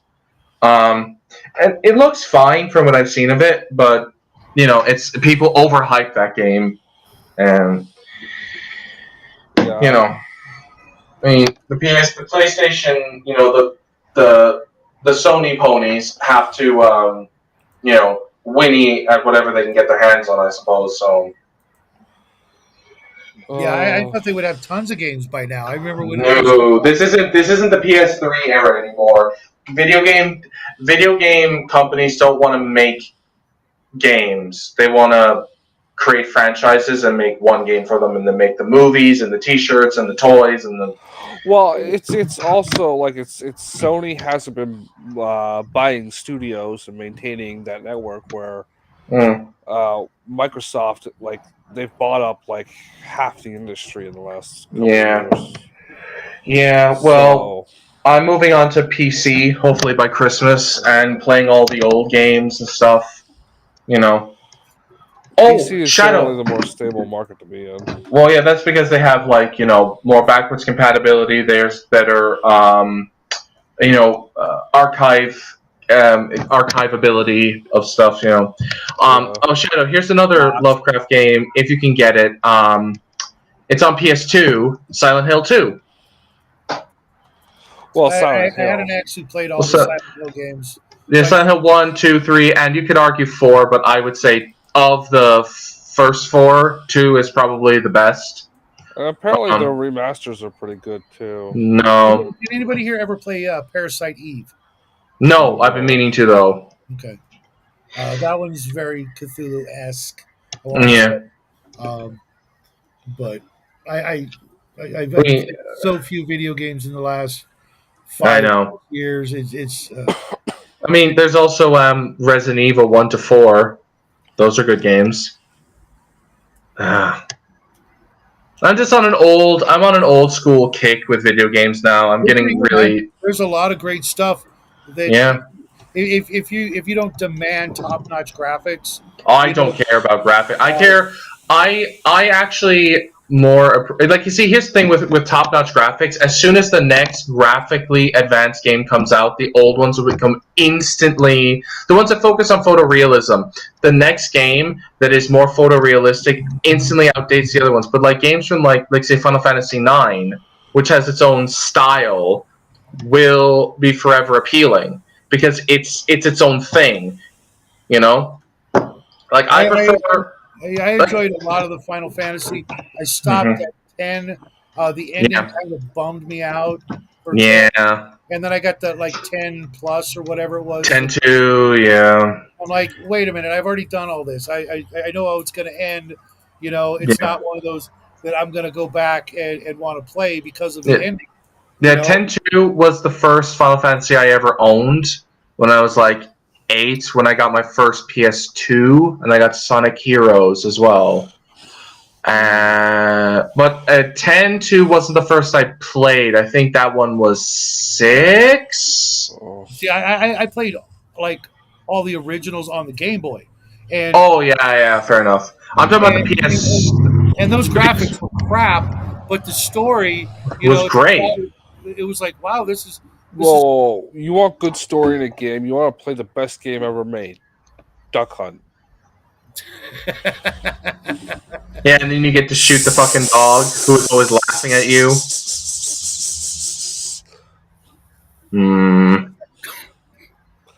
That dog never laughed at me. I never missed a bird. Yeah, sure, Justin. Totally.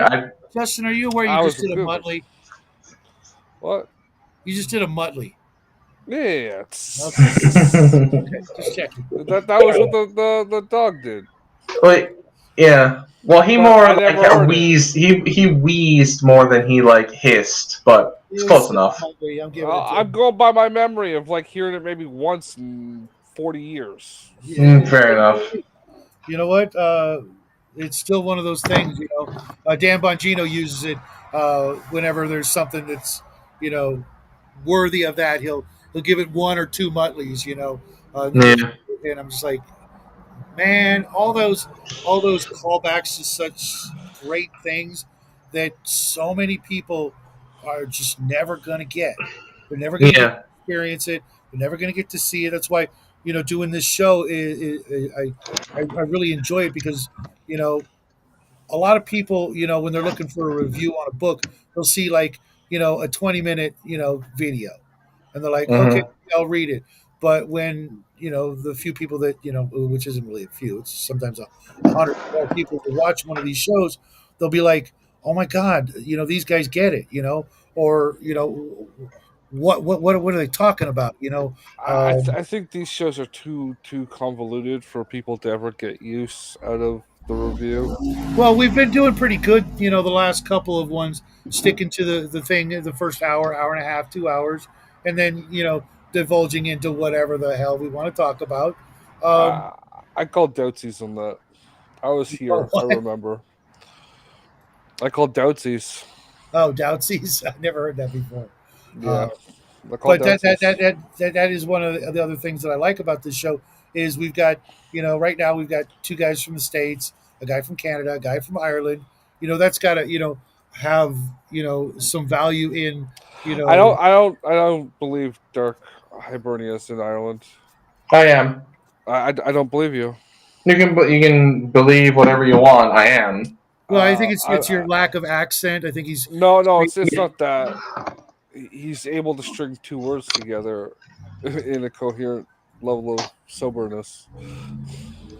I love that coming from the guy who struggled to even get the sentence out of his mouth. That's Yeah, great. it's because I'm trying to compensate for your lack of being Irish in Ireland, and Mm, I will have you know. I will have you know. The Irish people are very intelligent. We just happen to do the most intelligent thing of all. We know when to shut our mouths when we don't have something smart to say. I thought you were Unlike you gonna fucking Yanks and Canadians. Dan, why haven't you been quiet? Like That's because I'm a Spurg and I'm an idiot. No, I wouldn't go that far. I was just sorry, but I couldn't help thinking about the Family Guy. Hundreds of years ago yes, in Ireland. Yes, Sorry, one of my I'm part Irish. I can That's dude. I don't care. The one thing that the Irish will always do is make fun of themselves, so they have the card to make fun of everybody else. It's great. Good to know. I didn't know that was a thing, but Oh yeah, no, we'll rip the piss out of everyone. I can Everyone. literally still hear the sound of all the glass bottles as the airplane lands.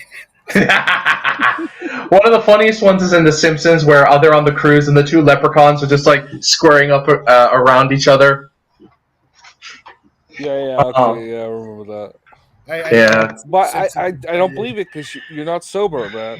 Like you're not Irish one of sober. my favorite which is One of my like favorite Irish jokes comes from Jeff Dunham. faith in 30 liters of Guinness. Oh, I don't drink Guinness. That drink is disgusting. That's called breakfast. What No, were I you drink saying, cider Crafty? instead. I go crafting. Yeah, Oh, my favorite sorry. Irish joke. It's more of a in the movie thing, but comes from Jeff Dunham. The world's largest brewery. I'm gonna write a letter to my dearest wife. For reasons you may yet understand, I am never coming home.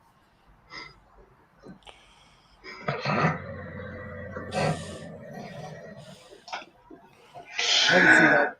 Was that Bubba who said that joke? Yeah. Probably. Oh yeah, it absolutely was. It would be him. It would be him. I have up to date of the Jeff Dunham movies, and that one came from the Around the World tour. Yeah, it's a shame that they got rid of Sweet Daddy D. He was kind of funny, but for obvious reasons. Sweet Daddy. Well, I've watched a few things, but according, it wasn't even political. Sweet Daddy G just did not get the same Heckles. joy he did at first. I think they only used him one time. They only used him one time, and that was it. Well, up to the movies, he used him multiple times on several tours. The first touring movie was the last time he was used, really used, because he was just after that. What for some reason wasn't as popular. Yeah, that's fair enough. Oh. You gotta hand it to that guy. He took one of the most awkward, nerdy, pastimes of ventriloquism. You're muted, Justin, I believe. he turned it into something. He's literally, because growing up, I've seen all kinds of different Oh, yeah. ventriloquist acts and whatnot over the years, and all of them are, they've got that level of cringe. Either 50% cringe all the way up to like 3,000% cringe. Mm. And he just said, done with that. We're going to do it right. And you can't watch one of his shows without just dying. From Peanut, even the dead. Ahmed. Ahmed. It's my least favorite. Um, but Walter, I mean, come on, we've all met Walter. Hell, we had Walter for president for 4 years. Well, that's the thing with most ventriloquist guys. It'll be just that puppet and none other, right? It'd just be the one, and that's what makes it cringy. One of the funny one I remember, like the fact of Peanuts back and forth with Jose. They always have this kind of banter. How so? There's two parts to the Jose story that's an accident. One of them is actually his creation. He stuck a jalapeno after he got first created. Jose, he stuck him in the window to dry. He was going to make a big pizza wheel of a bunch of different characters because he did so for a commercial. He just hadn't made them physically. It was just a radio commercial. So he puts a jalapeno in the window, and then his roommate comes downstairs. Oh, a jalapeno on a stick. That'll be hilarious. Oh, yeah, that's what I was thinking. Cooking, totally. And the other one is Peanuts' act was starting to slack a little bit. Now, Jeff Dunham needed someone to put with him. At the time, Jose didn't really have a place. So it's like, okay, we'll just slap these two together. It'll be temporary. We'll see what goes on. But their dynamic ended up working out so perfectly that they have been a permanent combo. I mean, it's when you stick the comedy guy with the straight guy, and that's kind of what Jose is. He's deadpan, very serious. He's oh god, it's so funny. The guy's great at what he does. I watched the special on him, showing the how he learned how to do all the manufacturing and creating of the puppets and everything else, plus his innate actual skill of being a ventriloquist. It's like it's going to be a long time before we see someone who takes that to the next level, if that's even possible. We'll probably never see that again because there's so many other mediums to be funny in, without having to learn that complex skill. I can bring up a skit from 2015 if you want me to share it. Sure. As long as it's not too long, because we're gonna cap it. Yeah, go for it. I won't play the whole thing. Yeah. Let's see here. Let me know when it's up. It's up. Let me just. Sweet Daddy? No, it's not Sweet Daddy. It's Sweet Daddy. Just in spirit animal right there. I like the I'm happy to feelings. call you my new manager. I'm what you call a player in the management profession. Right. Pimp. That's great. You're a pimp. That makes you the hoe.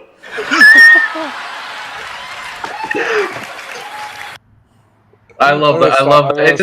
It's so funny. It goes the right hook, or the left jab, and then the right hook. It's so good. Let's stop it there. Just the one joke. Yeah, that's even funnier is that when he's like trying to pick up like women from the crowd, he goes like, "I may be short, but ain't my feet holding me up." It's like, Jesus Christ. There's several kickstand jokes for several of the characters. Of course, the long-standing joke for Jose is the stick is his dick. Oh yeah. Like, that's not what you're. Yeah.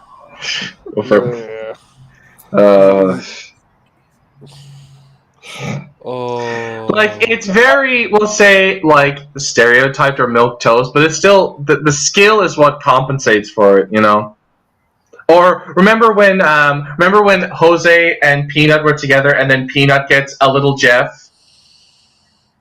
Yes, Little Jeff is hilarious. That was that was hilarious. Like I don't know Have you how seen the they Halloween managed. special?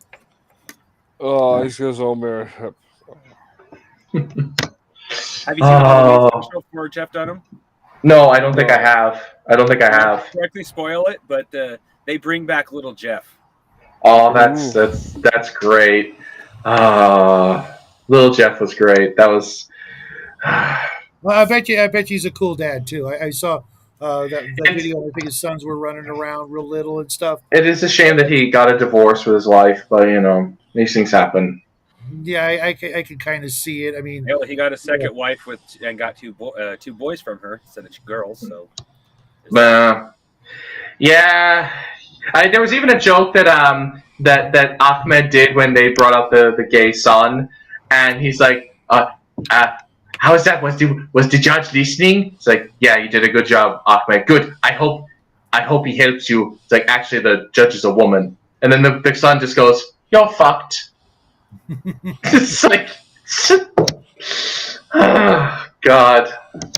yeah, he's an amazingly talented individual, and I don't think we'll ever see his like again. You know, maybe 50 years from now. You know, but even then, you know. well, you know, I would have to say the predecessor to him for both at least the level of raunchy get away with and to level of comedy as well is Red Skelton. Red Skeleton? Yeah, but that's older, not newer. Well, no, I'm talking about like for timeline wise, like just you have Red Skelton. Like of all the comedians I've seen from them, Red Skelton stands out almost exactly like Jeff Dunham does, just obviously with different comedy. Yeah, because I mean, if you think about it, you know, the whole the puppeteering and all that stuff, it would be too easy for somebody now to fake it all through electronics and recordings and things like that. Oh yeah. You know, well, even Little Jeff has a little bit of modern technology. If you watch Jeff Dunham's right leg, when his you can see it dancing. Yeah.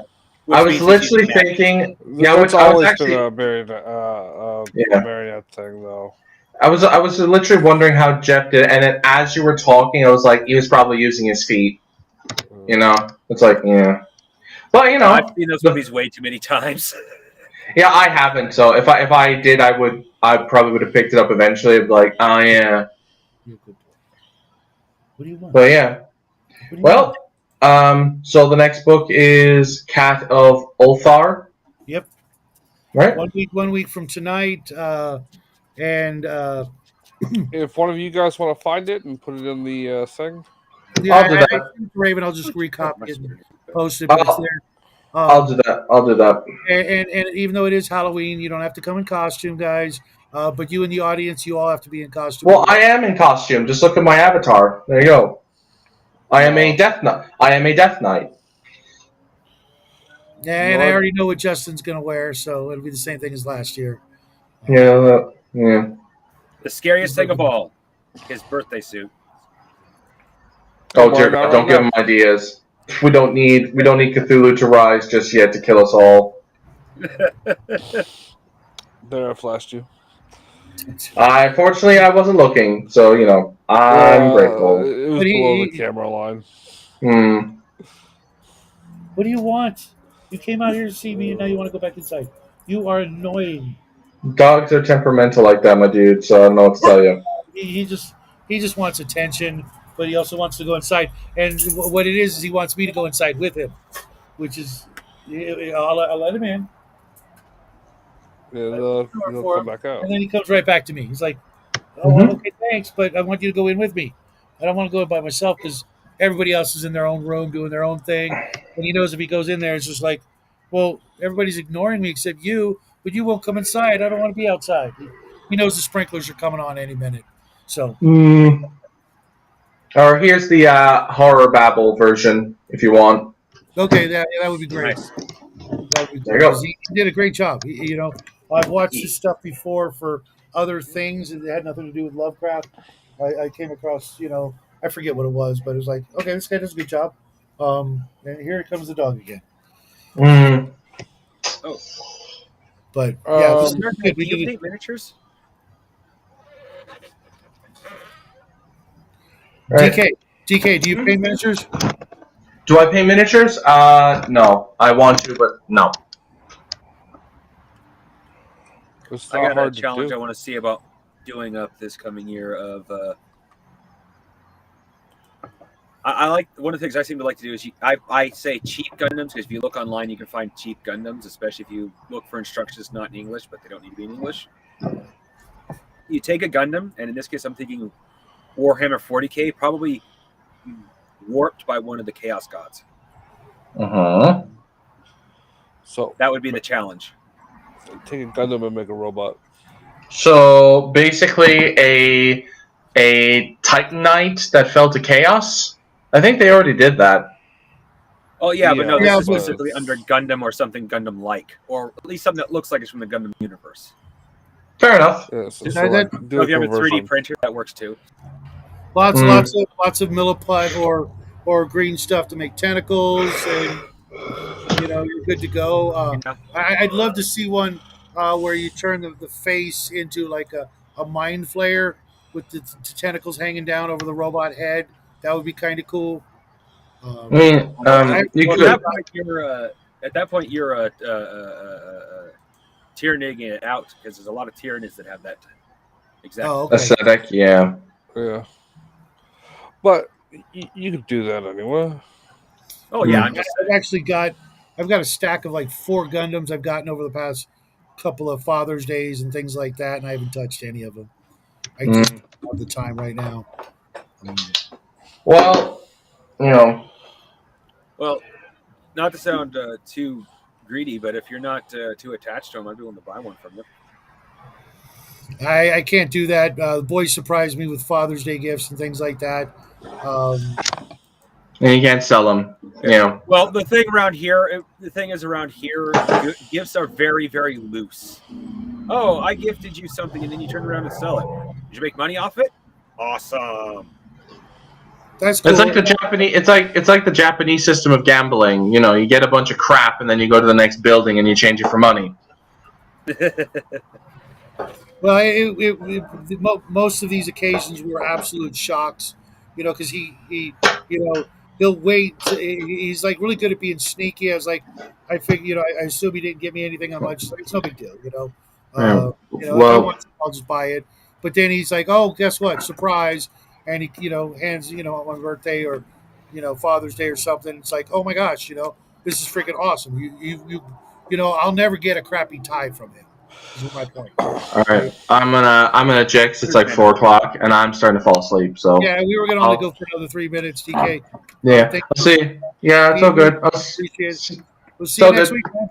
If not sooner. Good night. And for everybody else out there, we might as well just start closing down the shop and turning out the lights. Everybody did show up tonight. Thanks for sticking around, playing along. George and Mac and Brian and everybody else. Thanks, guys, and everybody else who comes in and watches this later. Love to hear something in the comment section from these. If you guys are enjoying this series, because we'll get like 100 views on it, but we never get any comments, and I'm like, I can't tell if you're enjoying it or not. Maybe throw something in there, just so I can share it with the folks next time. Especially if you're like a new guy or gal who just stumbled upon the channel and like, hey, what are these weirdos doing? Well, this is what we do like just about every day of the week on one channel or another. Yeah, it's a lot of fun, and glad we get to do this. At least in this format to share something really good. This is a really good story, and there's a lot more to come. So, everybody else out there, Justin, I will see you tomorrow morning crafting. I'll see you tomorrow morning. So tomorrow for writing group. Yep, I'm going to try and Week get some writing 5 tonight. Same here. Because I'm lagging, and I've realized that I may have to have as many as 4 or 5 crime scenes instead of just the 3, which is like, oh man. But I found a way to do it quickly, and don't forget, this is only your first draft on this story, man.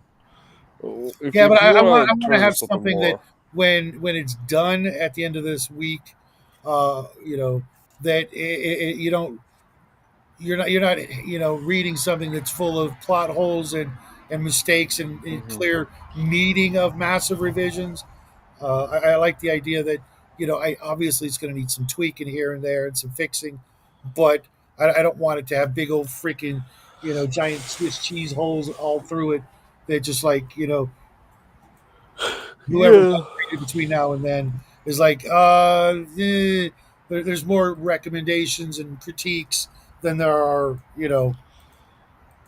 helpful suggestions or attaboys. Well, be less concerned about attaboys and more about the recommendations and critiques. Yeah. Well, that's and I also want it to be something that I could be a little bit proud of. I'm not gonna pat myself on Well, the back and say this is the greatest thing I've ever written because it's that's only not. 6 weeks, right? So Yeah. uh, Yeah, but I kind of slacked off on a couple of them. yeah, but most people spend months and months writing full-fledged stories.